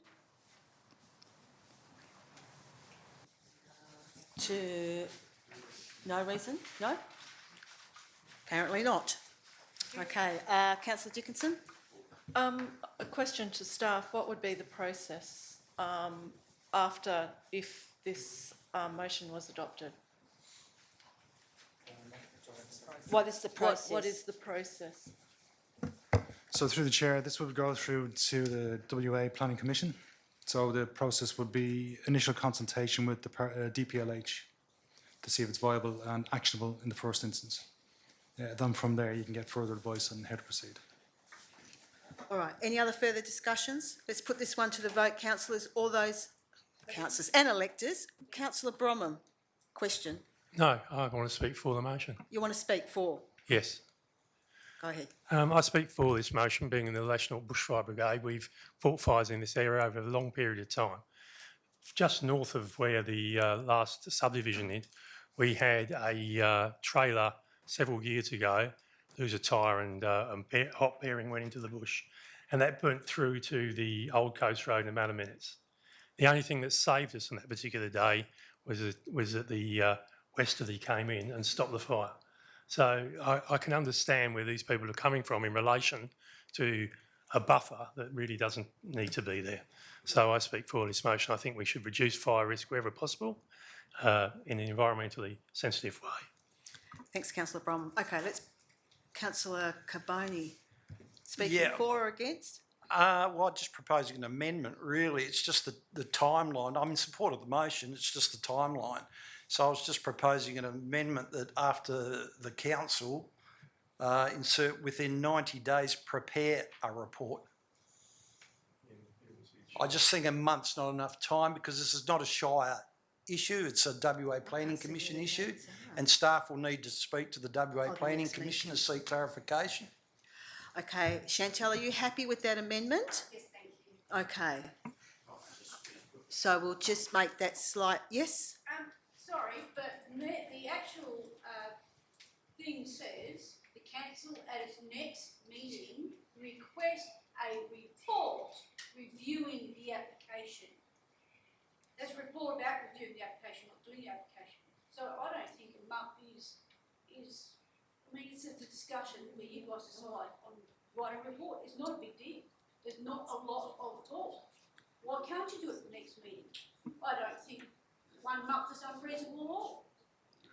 I think it's getting a response from the state government that may not be able to meet that timeline in order to get that information to council in the report. Is that what you're suggesting? Well, that's what I'm saying. It takes time to get a response out of the state government, and believe it or not, the staff aren't sitting there with nothing to do in the next month.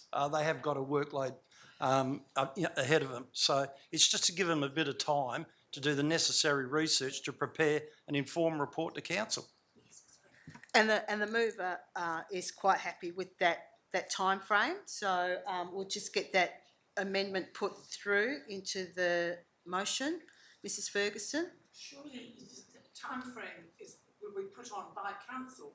The motion is to request council to consider this at its next meeting, and then you can put on your 3 month time limit, or however long you think it will take to.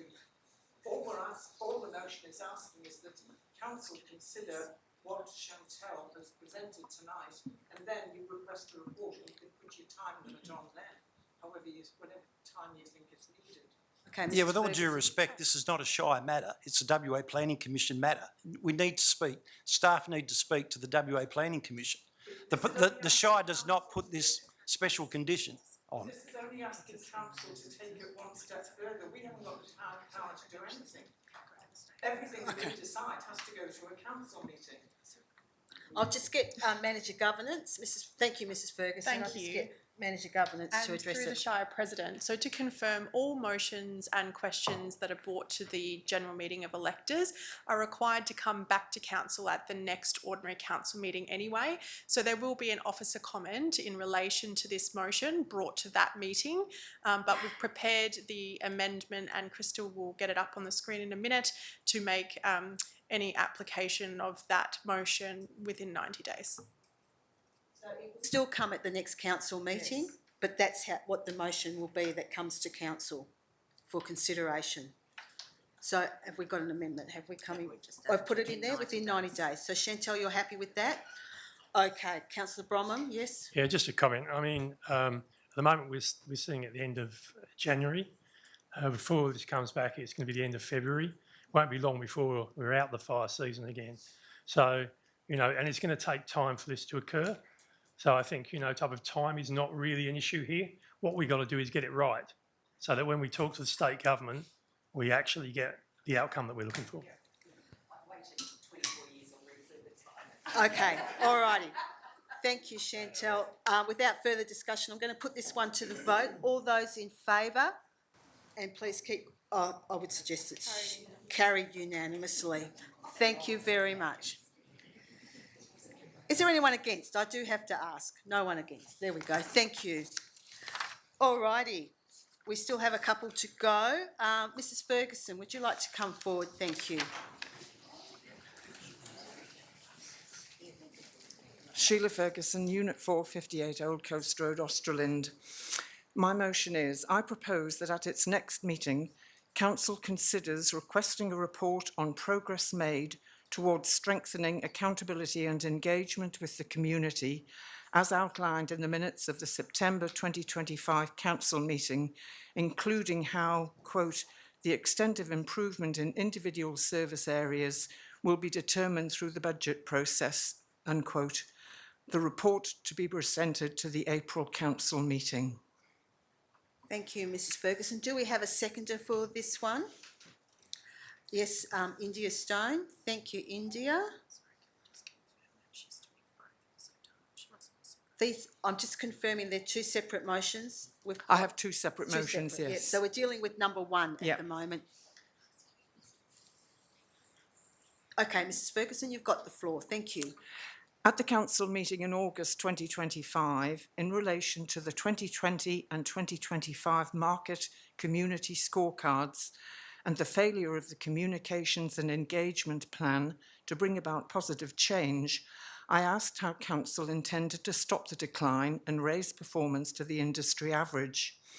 The response stated, in part, Council is also progressing a series of actions that strengthen accountability and engagement, including developing and adopting a community engagement charter to gain the benefits from recent reforms, reviewing and updating the customer service charter to set clear standards for response times, communication and complaint handling, conducting a biennial community survey to improve the integrity and accuracy of data, measure performance and track progress, reviewing and streamlining internal processes to improve the customer experience, updating and implementing the 2021 to 2026 Communications and Engagement Plan to strengthen engagement across all communication channels, including digital and social media, unquote. It also stated, the extent of improvement in individual service areas will be determined through the budget process. The market community scorecards showed all areas apart from ranger services were in decline. The Communications and Engagement Plan commissioned from an outside agency after the 2020 survey hadn't worked. For the community, meaningful engagement with and confidence in Council is fundamentally important. 6 months will have passed since we were informed that actions were being taken, which is a reasonable time for progress to have been made. The purpose of this motion is to keep the community informed, and I urge you to vote in favour. Thank you, Mrs. Ferguson. India, did you wish to speak as the seconder?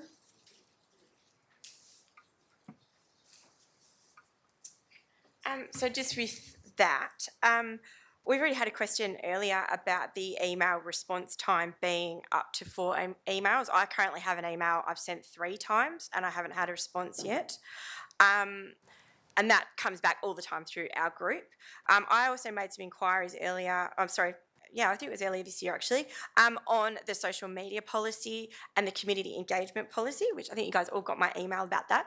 And so I think that tonight's meeting speaks to the fact that there is, again, it goes back to optics, issues with community engagement. And I think that Sheila's motion sort of serves to put that to rest, to keep you guys, I guess, accountable and to have a forward plan and a strategy for how are you going to measure community engagement, how are you going to deliver it in a meaningful way. So, Thank you, India. Are there any? No. Are there any other speakers for or against this one? No. Okay. Let's put this motion to Councillor Bromham. Yeah, I just want to make a comment on that because I did receive your email, by the way, and I did not reply because the person beside me replied for me, right? But some of the emails we get ask for information, but the information is actually out there. So you could have gone on the website and actually downloaded that. You know, I understand that, but I'm just saying, so it is there. So maybe, you know, we could probably communicate where the information is more effectively. But what I don't want to do is waste staff's time looking for stuff that's actually out there. Under the Local Government Act, which you've quoted to me, you know, what we're actually required to do, we do more than that. So we're on a Facebook, we've got YouTube, we've got the web page, you know, we put things in the newspaper. So there is a whole host of ways we communicate with the public. The unfortunate thing is a lot of times people, as you just mentioned, don't know where to go to get it. But there's a lot of information out there. So I'd ask you all, please, have a look first. If you don't know, okay, you can send your email, ring me up. I don't mind answering the phone. In fact, I prefer that. A chat's better than that. Or you can say to me, John, come down to the Australian Shopping Centre and have a cup of coffee, and I'll say, right, I'll pay, right? But whatever you do, you know, let's make sure the communication we have, one, is respectful, and two, that we don't waste staff time and ratepayers' money. And you're there predominantly to look after ratepayers' money. So if we can achieve that through good conversation, I'm all in favour of that. Thank you. I'm going to put this one to the vote. Please keep your hands up so we can do the count. All those in favour?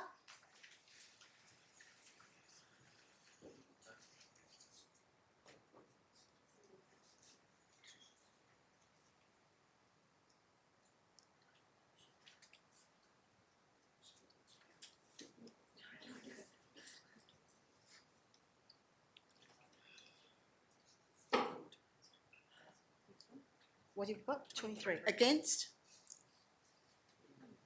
Oh, I'd say it's 1.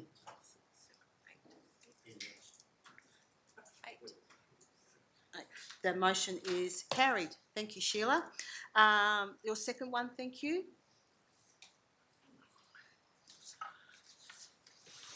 I propose that at its next meeting, Council is asked to consider the request of this meeting that a report be presented to Council after each annual WA Local Government Association convention, the report to include which councillors and staff who were supported by Shire funds attended, how many councillors and staff were accompanied by a partner, an outline of the convention programme and AGM business, the outcomes and the benefits to councillors, staff and ratepayers, an account of how much was spent by the Shire on attendance at the convention, including for registration, accommodation, travel and official functions such as cocktail parties and dinners. Thank you, Mrs. Ferguson. Do we have a seconder for this one? India, thank you. Mrs. Ferguson, over to you. At the Council meeting on 25 November 2025, in the interest of the community and in line with Council's promise to the community that we will keep you informed, I asked for a report on the Walga Convention in September 2025 to be provided to Council, including certain specified information. I also asked for such a report to be presented each year.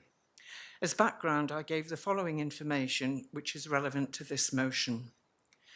Each year, Council appoints 2 voting delegates and 2 proxies to Walga's annual general meeting, which is held on one afternoon of their annual 3-day convention.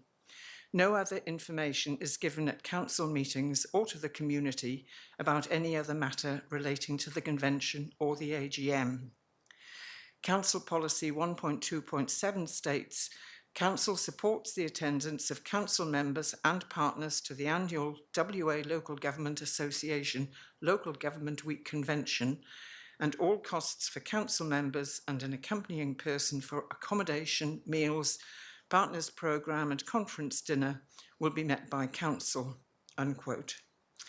Publicly available information on pricing for the convention included full delegate 1,250, welcome drinks 125, gala cocktail 190, icons breakfast 110. The following is a summary of the responses which are in the minutes of the December council meeting. 8 councillors, 4 partners and 1 shire officer attended this convention. All expenditure was undertaken in accordance with the relevant policy. All payments made for the convention were recorded in the monthly list of payments, ensuring transparency and compliance with local government regulations. Reports of members is the formal avenue through which councillors may report on conferences they attend, and at their discretion, councillors can present information to the public on the Walga Convention through this process. Sorry, I've got the wrong page.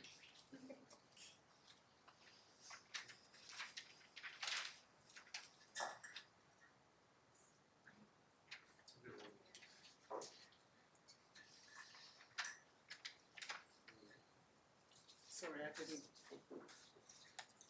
I had the right page, it was stuck together. Continuing the responses that I got.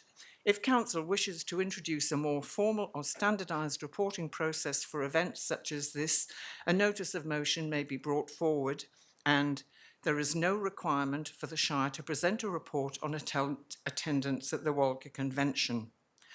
I've looked through the monthly payments and found the following which appear to be attributable to the convention. Walga 2025 convention, $19,630. Accommodation at Parmelia, 2 payments totaling $7,977. Accommodation at Crown Perth, $637. It's not possible to identify how much may have been reimbursed for travel. Without travel or any other expenses, over $28,000 was spent on this convention. The payments list does not state what is included in the payment to Walga. Registration for 8 councillors would be $10,000 if all councillors, partners and the Shire officer attended all official events. $5,525. $5,525 was spent on welcome drinks, gala cocktails and icons breakfast. This leaves $4,105 unaccounted for. To my knowledge, no councillor has reported to council on any aspect of the convention in at least the last 7 or 8 years. Attendance at the convention is paid for by ratepayers. $28,244 is a substantial amount. It is reasonable for the community to ask council to account for the money spent each year on this convention and to demonstrate the value of the expenditure. Providing this report each year is a small way council can show that it values accountable, transparent governance, that it really does want to keep the community informed, and that it is not just paying lip service to the notions of transparency and accountability when it regularly says that it wants to keep us informed. It would help build the community's trust. I urge you to vote for this motion. Thank you, Mrs. Ferguson. India, as the seconder, did you wish to speak? So India Stone, 5 Good Court in Australian. Seriously, just come to my house. All right. Yeah, no, really. don't, my kids are asleep. All right, so I'm seconding this motion because I think it's not transparent to the community why this expense is necessary and what benefit it has to ratepayers. I would like to ask a question as well. Did any of the councillors or Shire officers present at Walga this year? Like, I don't know if you, I'm assuming it's like when I go on teaching PDs and stuff, you have people present things. Did that happen? Yeah, there was no request from Welga for us to present. We did speak, I think, at the AGM. We have an opportunity there when the motion's similar to this meeting. We can speak for and against the motions that come forward. Okay, so no one presented at the Walga. We weren't required to, no. No, okay, cool. All right, so then I definitely think it's not transparent to the community. It's not obvious to us why or how this benefits us as ratepayers, so that's why I'm seconding it. Thank you for that. And I will say that the costings that Mrs Ferguson mentioned may not have all been attributed to the attending the Welga convention, because there was a costing for Crown, which wasn't part of it. So I'm just saying that some of that costing may not be attributed to Welga. I know that not all councillors attended, not all partners attended. We don't. Some councillors may go to every event, some may choose not to go to the cocktail party, for example, but there are great opportunities for councillors to network with other local governments and to hear from state government, from federal government and other shires and cities about what they are actually doing and what can possibly be implemented down here. So it's not just an opportunity for us to go up there and swan around for 2 days. It's actually a great opportunity for councillors to go and network and learn from other local governments. So, and it's pretty full-on program as well. So I just wanted to put that one out there. Are there any other speakers for, against? Councillor? For? Yep, Mr Booth, thank you. About a year ago or so, there was a discussion here, or there were questions asked about how much alcohol expenses there were. And the answer that came back from the Shire staff was that the coding would basically cost more than what the cost of the alcohol was, which, as a business or former business owner, it just was ridiculous in my mind. Just thought that was just a cop-out. This comes back down to communication, because those people who attended and organised are going, well, it was a good use of the money. But those people who are paying it through their rates are going, we just don't know. And this is what comes down to communication again. There is absolutely no reason why things can't be coded fully. You can have all of the different accounting codes, and then it's just a press of a button to produce a report from that. And then the confusion goes away. You know, I don't know whether there's lots of alcohol being drunk here. I know that there is a certain amount, and certain amount is needed when you're entertaining at this level, state local government level, but it can be coded and it can be transparent. I just don't get why that answer came a year or so ago, because it keeps the angst happening on this side of the fence. So once again, it comes down to communication, open, honesty. You can code down as deeply as you want. You know, you can tell how much it is for white wine in comparison to red wine if you wanted to. And it really doesn't take much longer just to put a few numbers in, to put it into a different cell in the Excel spreadsheet. Okay, thanks, Mr Booth. Councillor Holly is speaking. I'll speak against the motion quite strongly. First of all, as a new councillor last year, I went to the Walga convention, and again, it seems to be that people that don't go there are very negative because they think it's a swim through. It's not a swim through. I don't drink, so that gives you a fair bit of thing that, you know, it doesn't cost that much. It's the opportunity to be there with other councillors, both new and some with 30 or 40 years in the game. You can actually be a sponge and you can learn so much. And the networking that you do with other councillors is not about how we're going to put your rates up. It's the contrary. It's how we can save you money.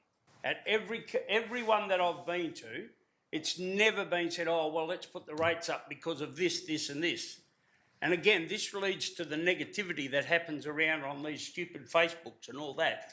People get on a roll and they think that because we're up there drinking, we don't, and I'm put my hand up here, I swear to you on a pack of Bibles, I do not expect anything more up there than what I have at 122 Uduck Road when I'm home. It is just so ridiculous that people would think that. And it's the most worthy 3 days that you could have as a new councillor. It really is. You learn how to talk to people, you learn how to talk to your voters, and you learn the right answers to give to the voters. Now, we're never going to please every one of you with the answer that we give you.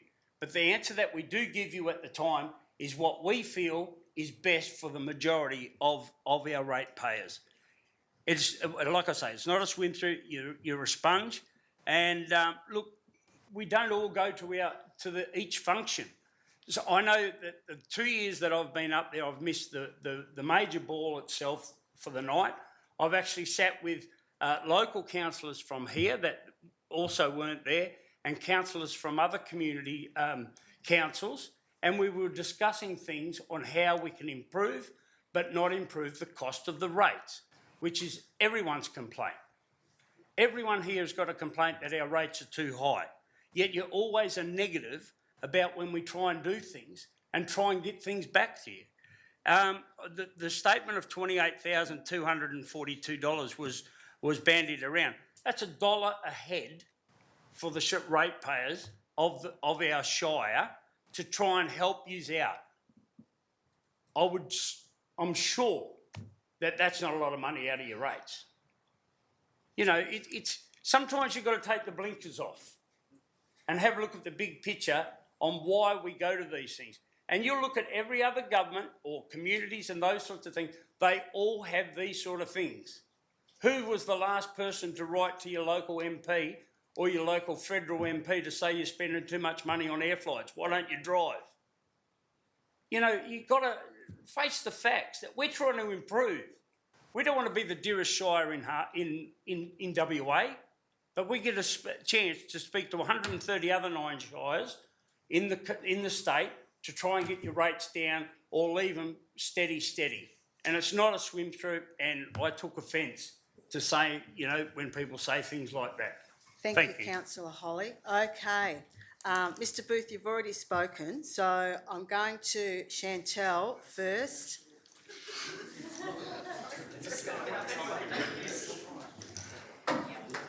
Chantel Gelmy, Leschenault. You know, I'm a huge advocate of learning and a huge advocate of networking, and I go to all sorts of stuff all over the place on many things, you know, including land planning, because I'm very concerned about the housing crisis. So for me, I'll be voting yes to this, but for point C, because I would love to know what it is that you guys are going and learning about, because I do feel like with, you know, over the last 10 years going to all of these things and these events and stuff, and when I'm hearing the things being spoken about of how we could improve and how we can do things better and how we can get more housing and all this sort of stuff, and then I feel like when I come back and talk about that, I feel like we're not getting the same information, we're not on the same page. So I would absolutely love, for point C, just an outline of the program. What did you talk about? It would be lovely to know what the things that I'm going to as a private person is actually the same things that are being discussed and talked about and on the agenda at your learning and networking opportunities. Thank you. Thank you, Chantel. Councillor Coleman. Thanks, Madam President. Although I agree with a lot of the comments from my colleague, Councillor Holly, I'm actually going to speak in favour of this motion. And I speak in favour of it because it's actually asking for a report presented about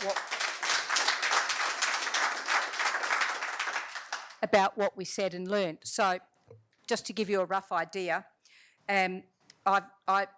some of us here have done the Diploma of Local Government, and I am one of them. I actually get to network with, at these conventions, councils from as small as Bruce Rock that have like 300 residents, and Natalie from the Shire of Wanneroo that have wards, and her ward had 20,000 in just one ward. So the issues, though, are very similar. The state government was not releasing enough land, whether it be in the Shire of Leederville or whether it was Harvey. So how did we deal with that? So networking with those other councillors was very, very valuable.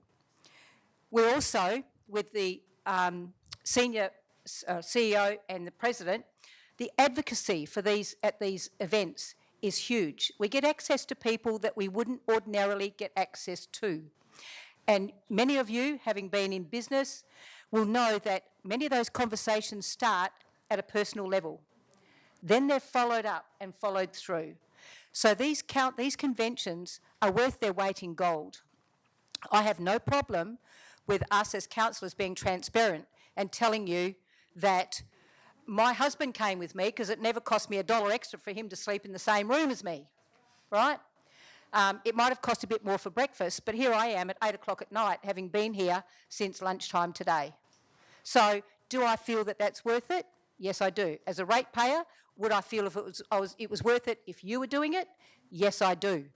So we do the advocacy. We also hear about new suppliers, new products and stuff like that, that we can come back and we can actually talk to these wonderful senior staff here that have all the expertise that we don't have, but some of the knowledge that we may have gleaned.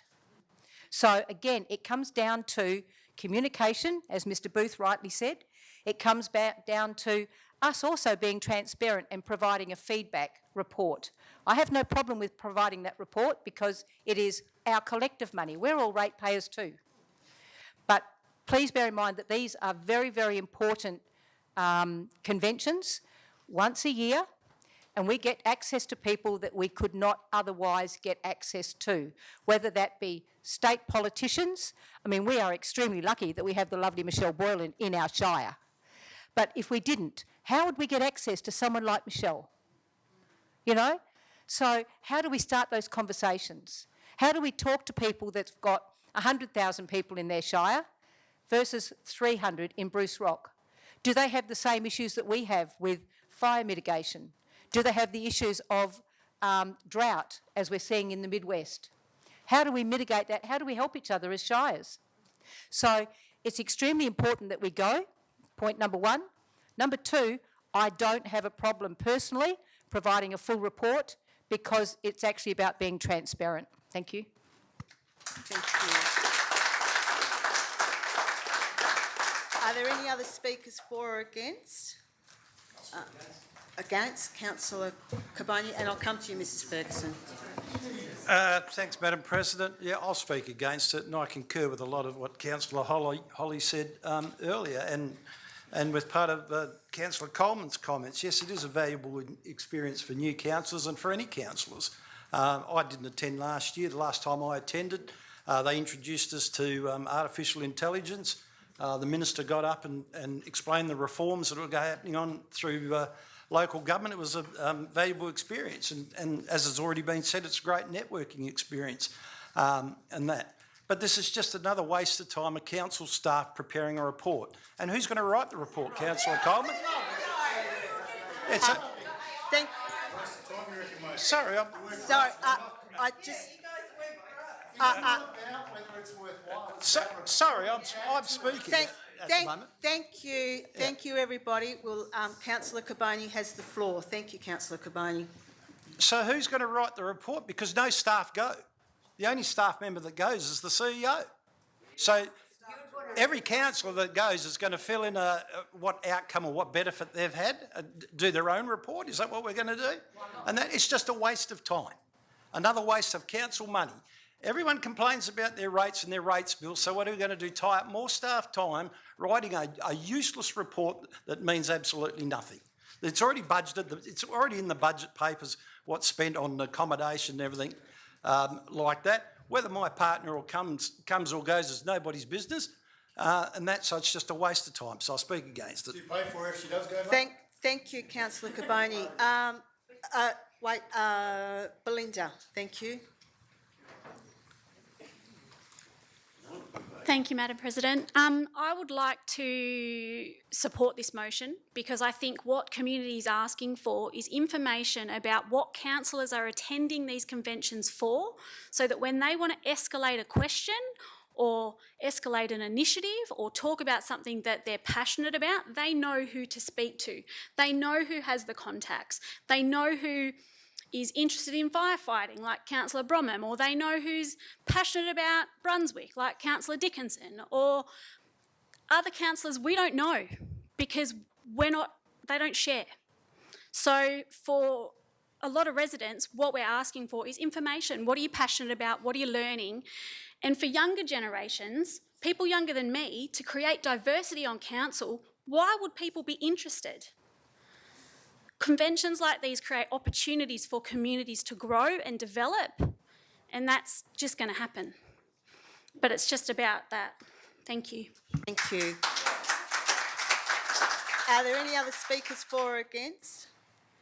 Councillor Bromham. Look, it doesn't worry me if I have to put a report in, that's fine. You know, at the end of the day, the reason I go is because I'm really interested in firefighting, as you mentioned, but also I'm interested in planning and the R codes and what that will mean to our communities as they change. Because when you put a lot of dense buildings into a location where they only used to be 18 or 19, there's going to be a lot more people. And then we talked earlier about water pressure.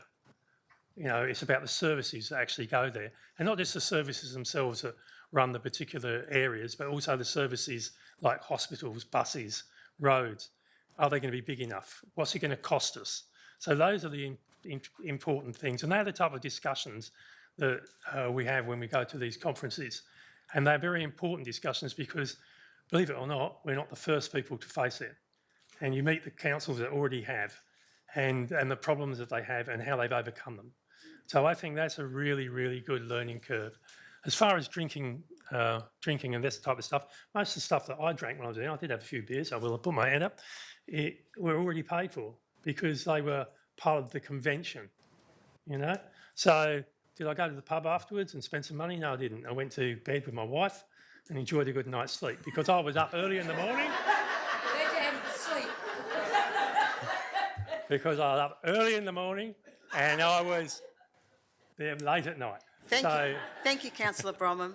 We might wind it up there. I'll go to Sheila if you just wanted to have your final words there. Thank you.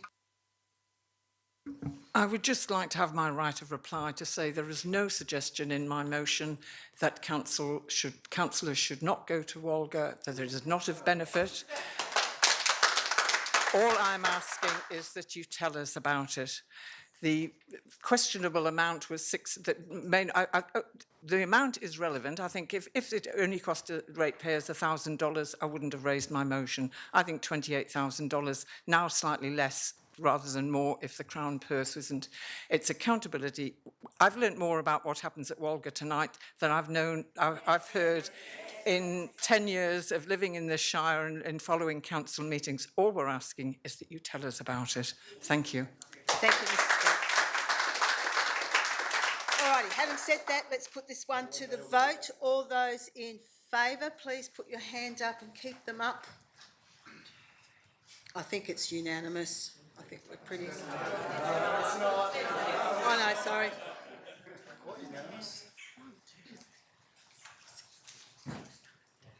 Only the ones that got their back up.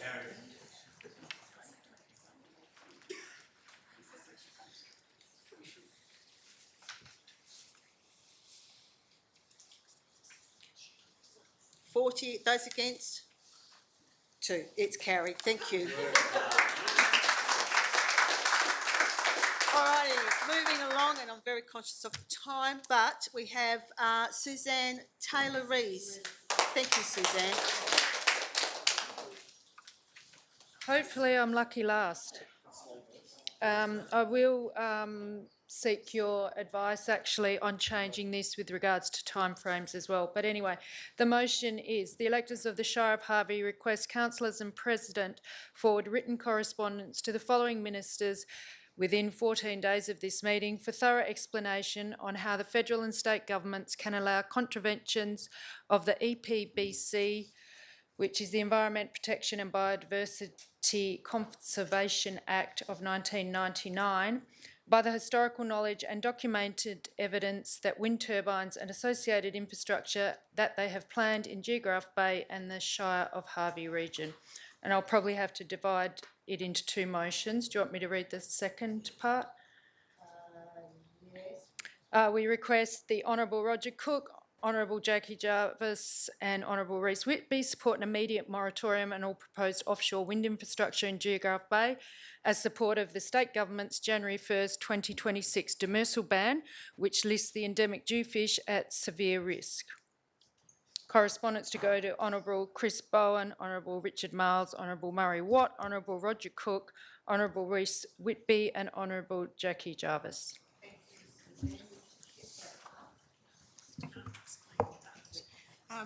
Through the Shire President, so within 14 days of the February Ordinary Council meeting 2026, which is when this motion comes back before Council to be voted on. That would be great. Successful in the chamber, yeah. Yeah. Yep, CEO. Just asking a question in regards to where this communication is directed, as in state government ministers, when it's a federal government initiative through the Department of Climate Change, Energy and Environment. So I'm just wondering whether it should be directed at federal government ministers rather than the state government. Well, the state government will be impacted, so I would have thought they should know as well, and especially given they are stating that the area, species in that area, they've just put a no fish zone on demersals, so surely it's tied together. You can't, what I'm trying to establish here is we've got this federal government stating they're all for the wind zone in Geograph Bay, and then you've got the state government stating that in that exact area we now have fish at severe risk. You can't have it both ways. So I'm not here to discuss the demersal ban.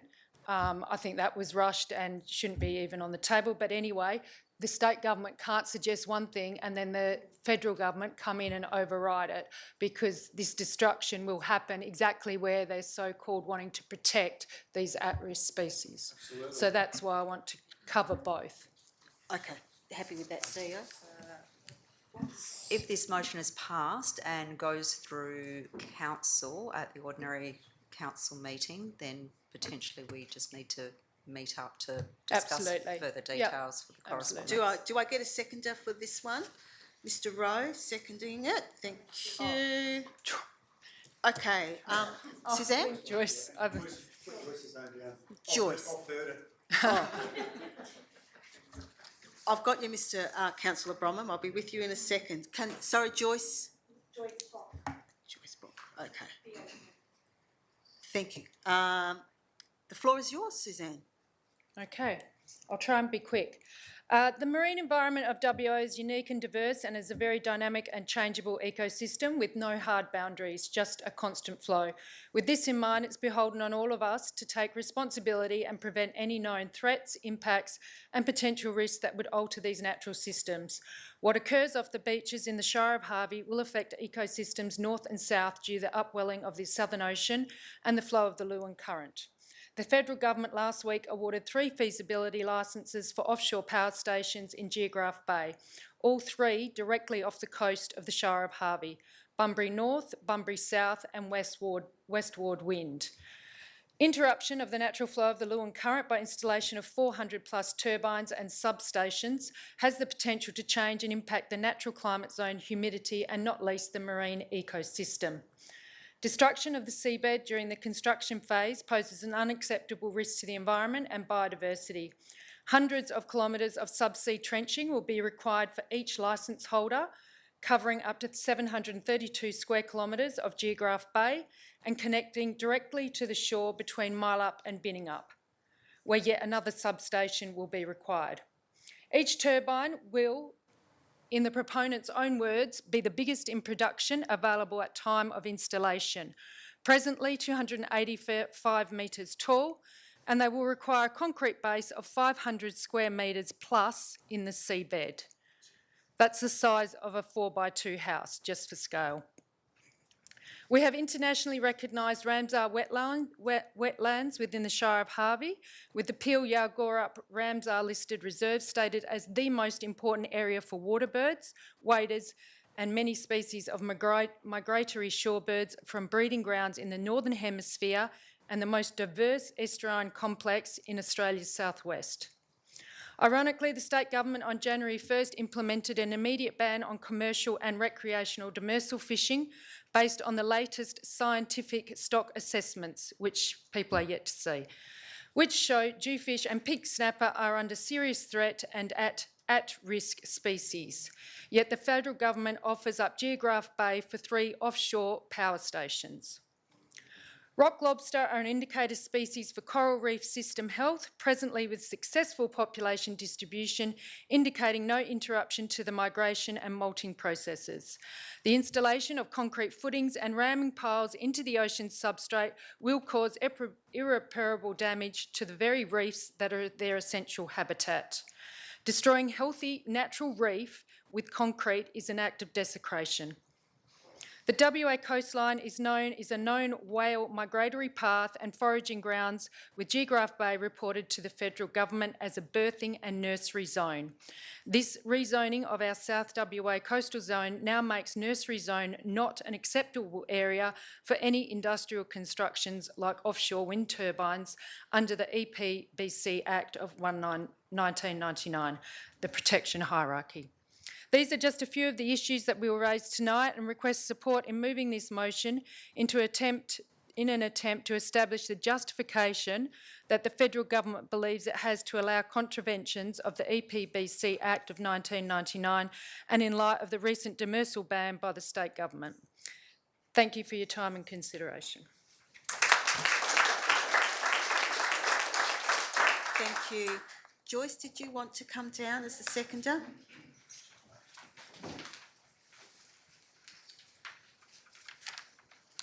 Yes, good evening, everybody.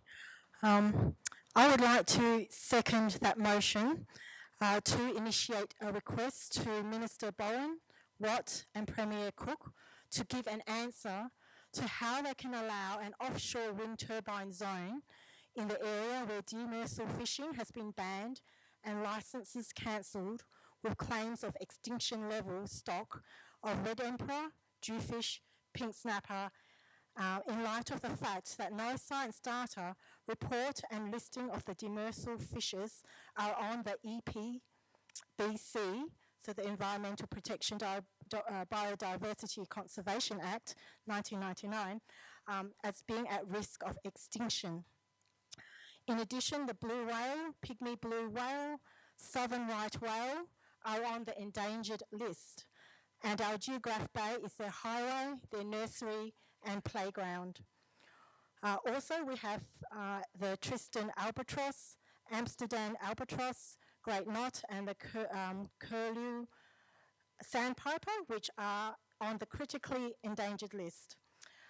Is it really worth the extinction of these sea life for an energy source which, to my knowledge, is unreliable, very expensive, still requiring coal to start its motor, and as a backup, are not recyclable, causes more carbon footprint than what it saves, and the potential of causing fires and oil leakages? I would think not. Thank you. Thank you, Joyce. Question, Councillor Bromham? Yeah, I do. I think we've been through a few lectures on these particular projects, and for transparency, I think we could probably answer some questions in relation to the distance from the coast that these things will be, the timeline for their construction, which is a long way off, and the potential for these things to be built with the concrete bases providing a reef formation for fish. So, yeah, reef formation for fish. All right, so I just want, and of course it's the federal government because of the distance from the coast. The state government only has the first few miles and then up kilometres, I should say. But after that, it's federal government waters, so we should be looking at the federal government rather than the state. And cables have to come back to this side, within this area, so then it becomes... Only when it crosses the shore, and that would be detailed at that time, and that's a different issue.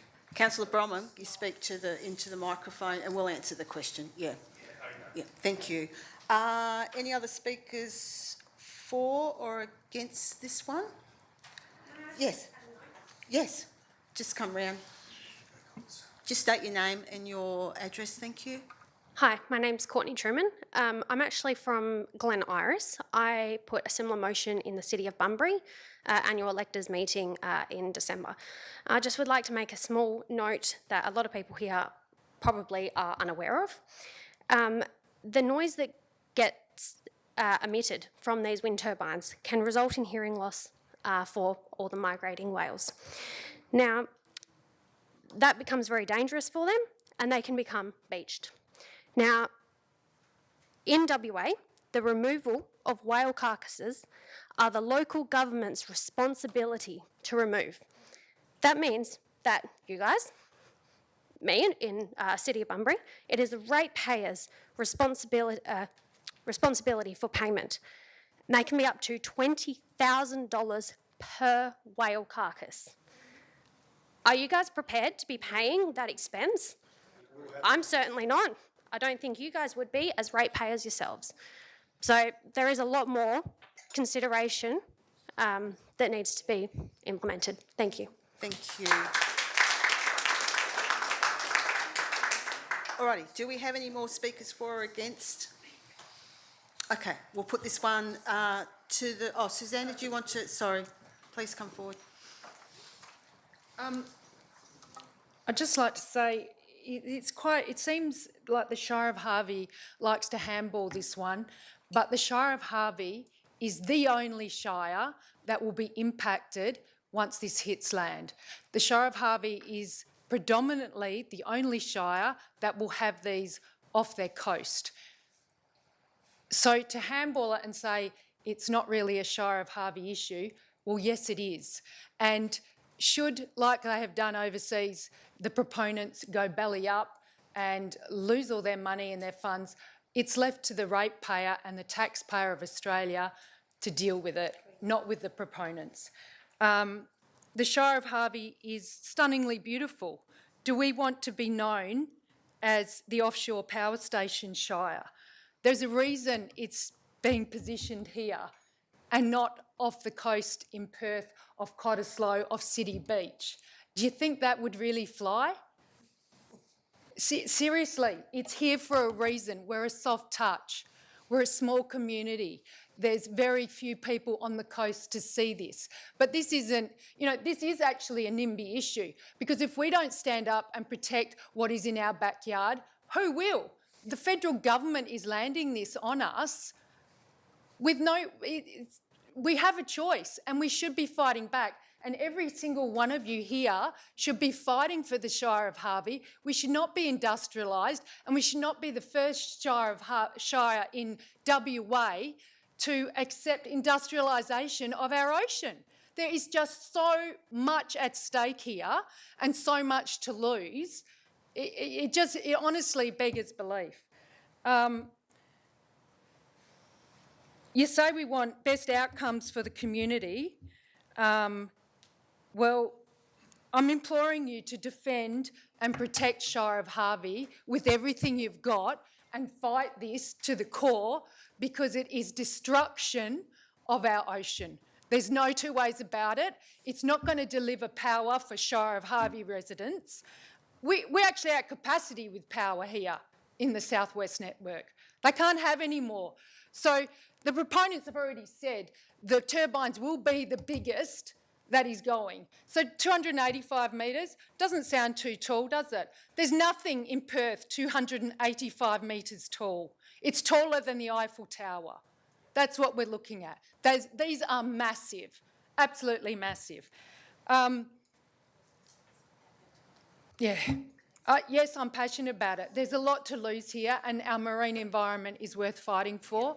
And everyone here should take note and should not have Chris Bowen shove this down our throats because we're a sleepy little community and no one's going to stand up to him. Okay, thank you, Suzanne. Thank you.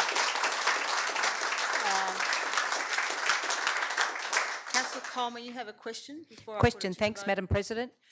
Just querying, if this was to get up in the format that it is this the correct format for the CEO and yourself to progress? Is this the right wording? Is this the right structure to progress?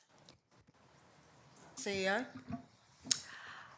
This motion, if it's passed, will come through to the February Council meeting with an officer's recommendation, and if there's any additional changes or amendments that are needed to the motion to make it actionable, then we'll be able to consider them then.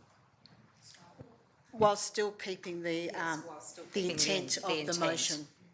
You understand that, Suzanne? There may be some tweaking, but the intent of the motion. Yeah, Yep. absolutely. Okay. I can converse with the officer and the intent stays the same and the same members are advised. Yeah, as per the motion. Yep. Councillor Coleman? So, Madam President, the timeline works okay for CEO and staff? So it's not talking about the content of it, but is this timeline? Within 14 days Yep. of the February Ordinary Council meeting. That works okay? Yep. Okay. Thank you. Okay, let's put this one to the vote. All those in favour? I think it's unanimous. Yep, thank you very much. Well done, Suzanne.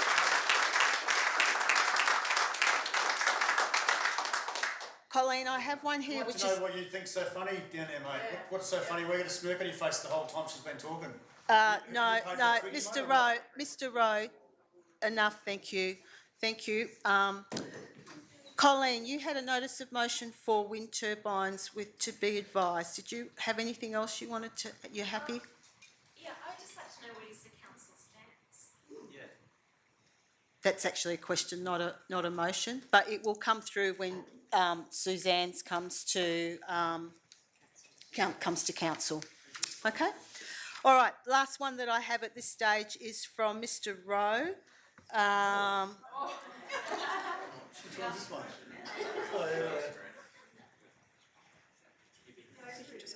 That was the one that I said to Pardon? That's correct. On the screen, please. That was the one that I mentioned today. Yeah, Mr Rowe, if you want to stand up, we just see if that's correct on the screen there. Yes, that's correct. That's what I brought up earlier and was told to put it in writing as a motion.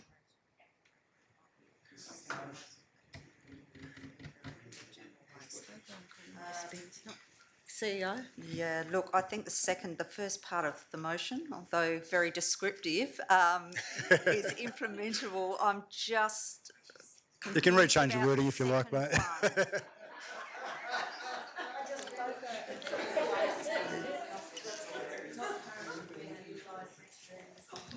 So the second one seems to be a statement. What's the action that you want with the FOGO and green waste bins? What councillor here mentioned about utilising the FOGO bins as for extra green waste as well, seeing it's all gone the same hole. Or for utilising it for general Yeah, seeing that waste? gets emptied weekly. Uh, And if we're not currently using them and it's going to landfill anyway, then what's the difference where it goes?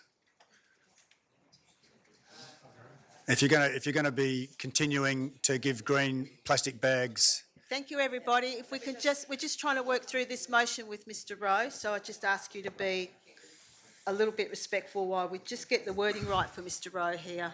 If you're continuing to use the green plastic bags and you've got PFAS contamination in the FOGO waste bins, clarification if that's where the PFAS is coming from, or is it coming from extra stuff that people are already putting in the FOGO bins, not the plastic bags? Has that been clarified?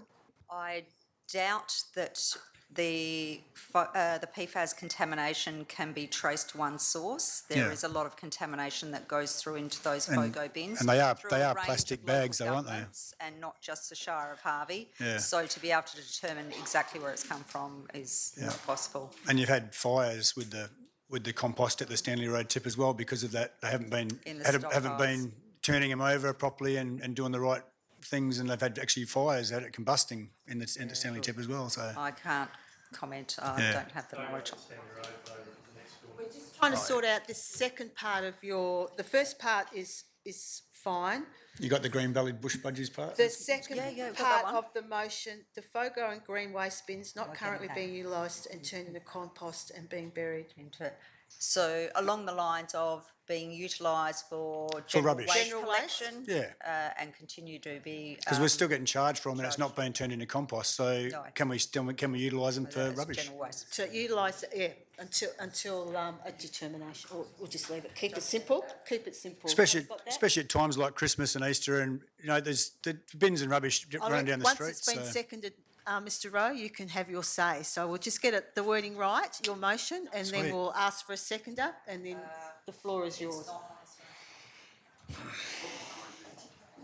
Hey, mate? Instead being used as a general waste bin. Yeah. You happy with that? Doesn't get turned into compost. Mr. Rowe? Mr. Yes, Rowe, yes, mate. are you happy with the wording on number 2? I think so. Okay, do we have a seconder for this one? After all that work? Oh, India Stone, okay. Mr. Rowe, it's your floor. No worries. Well, Well, just listen to Mr. Rowe. where do I start? This is what I wanted to ask. Just the overflowing bins at certain times of the year. The crows getting into the bins and the bin chickens throughout Kingston especially. And then I'm going to go off a tangent with Kingston because Kingston definitely needs a second access. It definitely needs a second keep on the access. subject. For rubbish trucks. Yeah. And fire trucks and police trucks, it's like... But,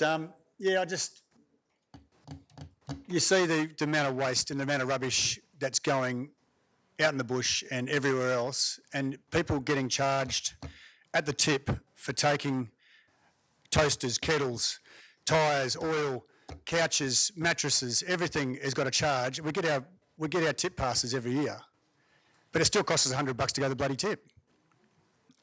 Everything's charged and everything's going out. People that haven't got the money, and a lot of people haven't got the money to do that anymore because of the rates, because of the cost of living, because of everything else, and they're dumping the rubbish out the bush. And if we need a place that's contained to take our waste.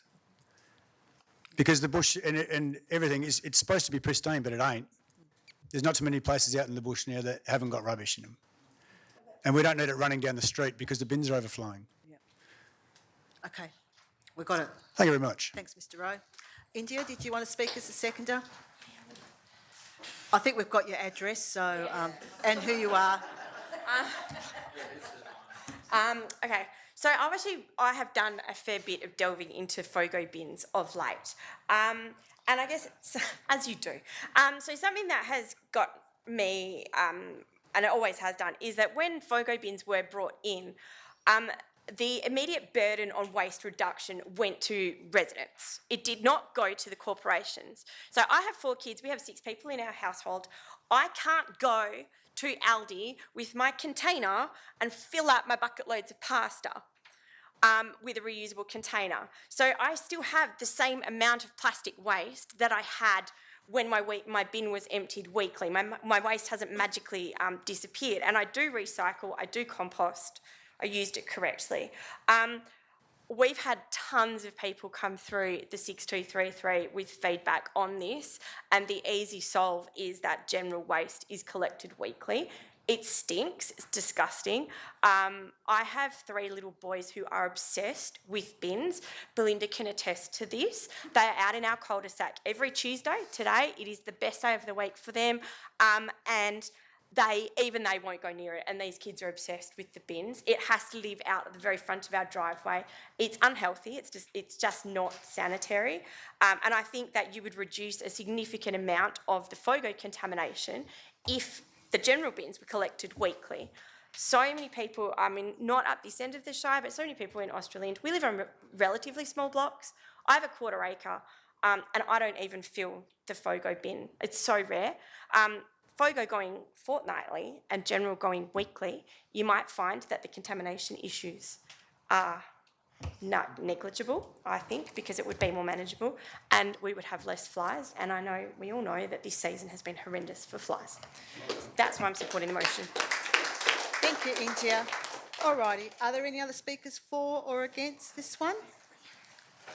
Councillor Dickinson, for or against? I will speak against. The Okay. reason that I'm speaking against, and I do declare impartiality on this because I am the chairperson of Bunbury-Harvey Bunbury-Harvey Regional Council, so I do declare impartiality.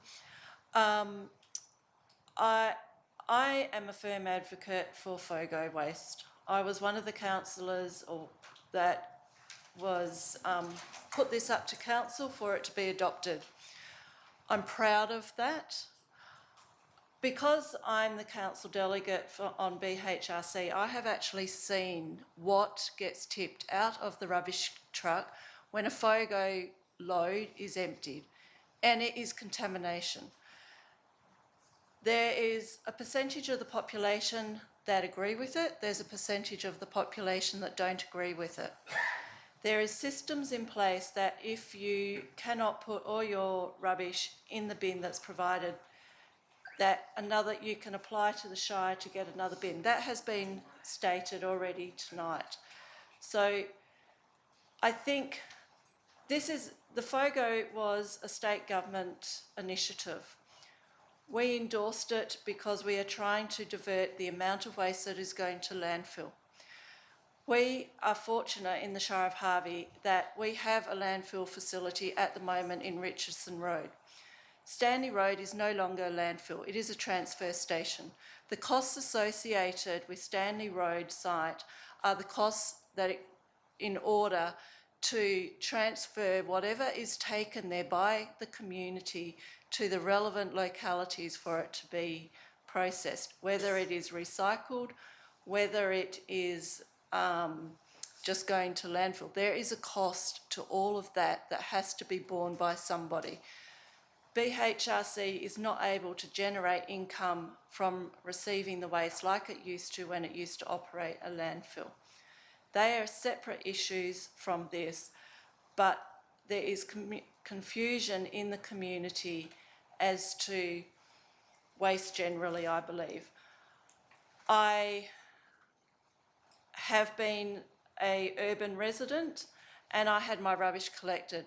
I am now a rural property owner. I do not get my rubbish collected. I have to take my rubbish to a landfill facility myself. So that part doesn't apply to me, but I have lived in Leschenault. I have had my rubbish collected, and I did when the FOGO was brought in. So I participated in the program. I still endorse FOGO.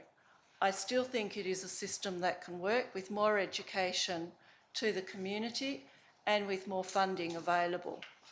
So for those reasons, I will not support this motion. Thank you, Councillor Dickinson. Is there any other speakers for or against?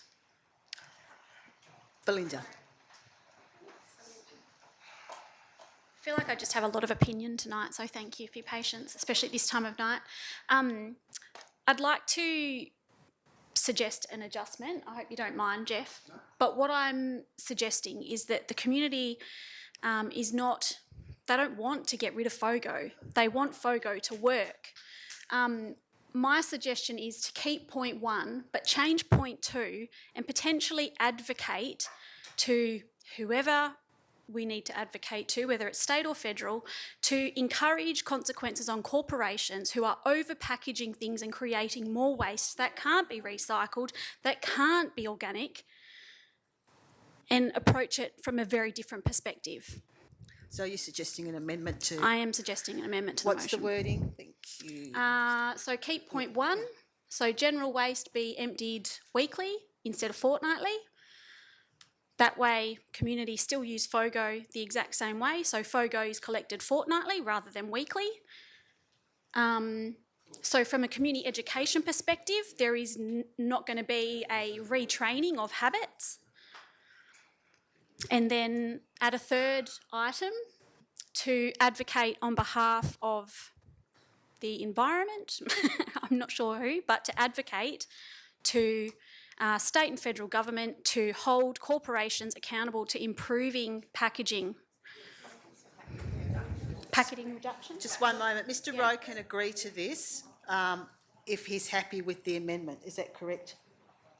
Ms. Williams, so your wording, Belinda, for you want to add a part 3? Add a part 3. Which is along the lines of, and we do a lot of advocacy work in this field at the moment, and it's ongoing. Maybe continue the advocacy. So continue advocacy. Does the Shire currently advocate for reduction of waste for product packaging specifically? No, we don't. So maybe that's maybe that's the intent? wording. I don't want to put words in your mouth, but yeah. So part 3 is the Shire. The Shire of Harvey to advocate for the reduction of packaging of products available for purchase, commercial packaging or consumable for packaging of consumable items. Anyone have any suggestions? I'm not picky. I think we've got the intent of it. Mr. Rowe, are you happy with that when it comes up onto the screen? Except for number 2, I don't think FOGO should be used for general waste if general waste is being collected weekly. If FOGO is getting used properly, then it doesn't need to happen. But FOGO in itself, if that's picked up every 2 weeks, that's going to cause a stink and flies as well. So it's an issue that needs to be thought about and rectified because it's going to create 2 problems then. Well, it's going to be, it's not really going to fix the problem. This FOGO is that brings in smell and waste and flies as well. Let's guide this because it's...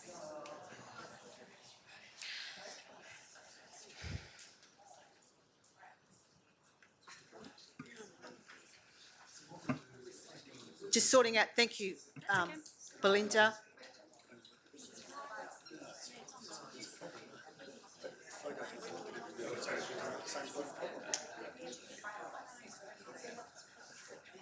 Councillor Coleman, you've got a question?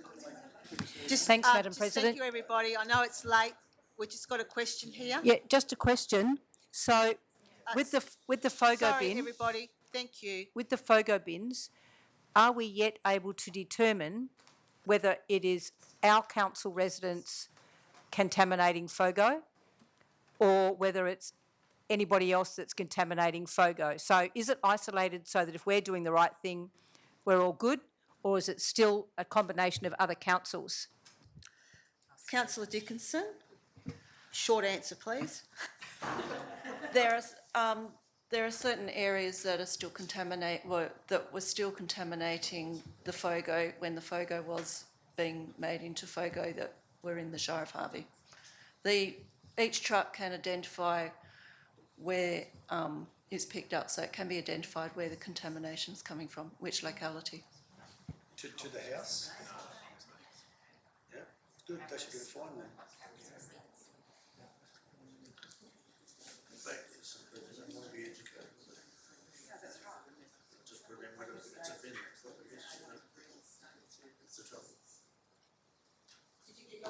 Sorry, Councillor Coleman. Did you get your answer?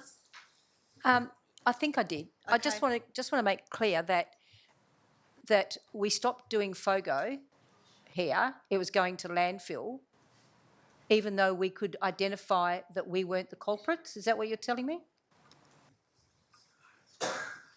Stopping the FOGO is a separate issue to that. It was a directive that we had to abide by. No, The contamination, due to the requirements from the state government, the BHRC put a requirement on that any FOGO loads needed to have less than 1% contamination rate, and that wasn't possible to achieve. The Shire of Harvey, I believe, is quite low with about a 3% contamination rate. There are particular areas where that contamination rate is higher, and there's particular shires that were utilising BHRC that was substantially higher. So the issues are known. However, those FOGO loads were still making it through to BHRC where they were being identified, they were being put to landfill, and unfortunately some loads get through without that being identified while they're being tipped. So. Right, Mr Rowe, are you happy with what is up on the screen?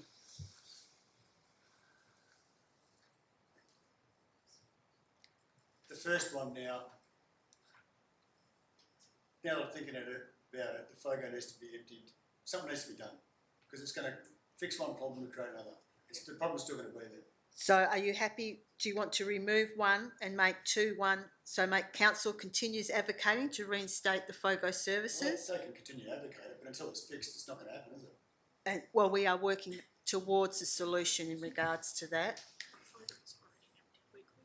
Yeah. I would say that this motion, if it was...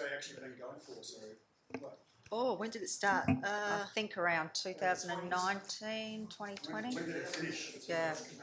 Yep. Yep.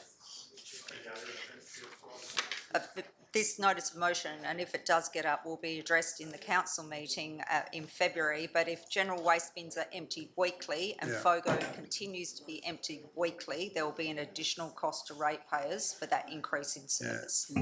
What's the charge that it's going to be extra than what we're getting now? Because we're getting charged for FOGO to be emptied, and it's not going to be used as it's supposed to be. But then you're getting charged for FOGO weekly, and you're also getting charged for general waste bins to be emptied weekly, whereas currently they're fortnightly. So it's just an observation that we can address in the council report if this motion. Yeah, I honestly now I don't know what the answer is, because it's going to. If you've got dirty nappies in one bin, you've got food waste in the other. It's still going to create the same bloody thing. So no. Anyway, thank you. Now, what do you want to do, Mr Rowe? Are you happy with that? Mr Rowe? Yeah. Yep. All right. Did you have a question or, sorry?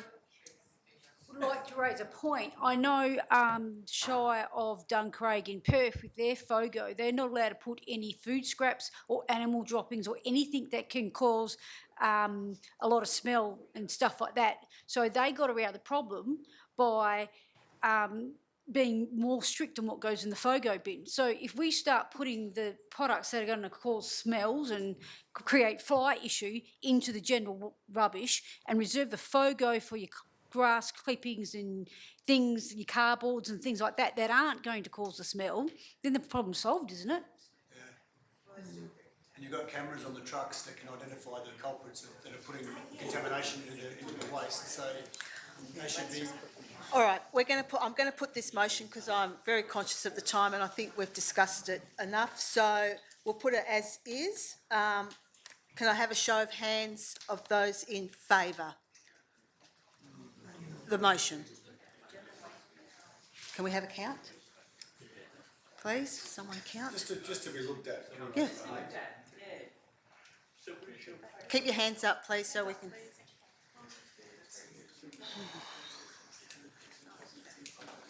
We need a counter that...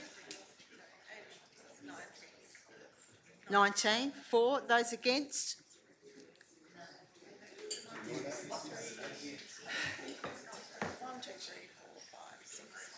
Six. It's carried. Thank you, Mr Rowe. All right. Dare I ask, are there any other motions from the floor? All right. Listen, I want to thank everyone for your participation tonight. I think this is the longest electors meeting we've had in the history of the Shire of Harvey. There has been a lot of diversity in the questions and the motions. Thank you all for participating and staying till the end. Safe travels home. Thank you very much.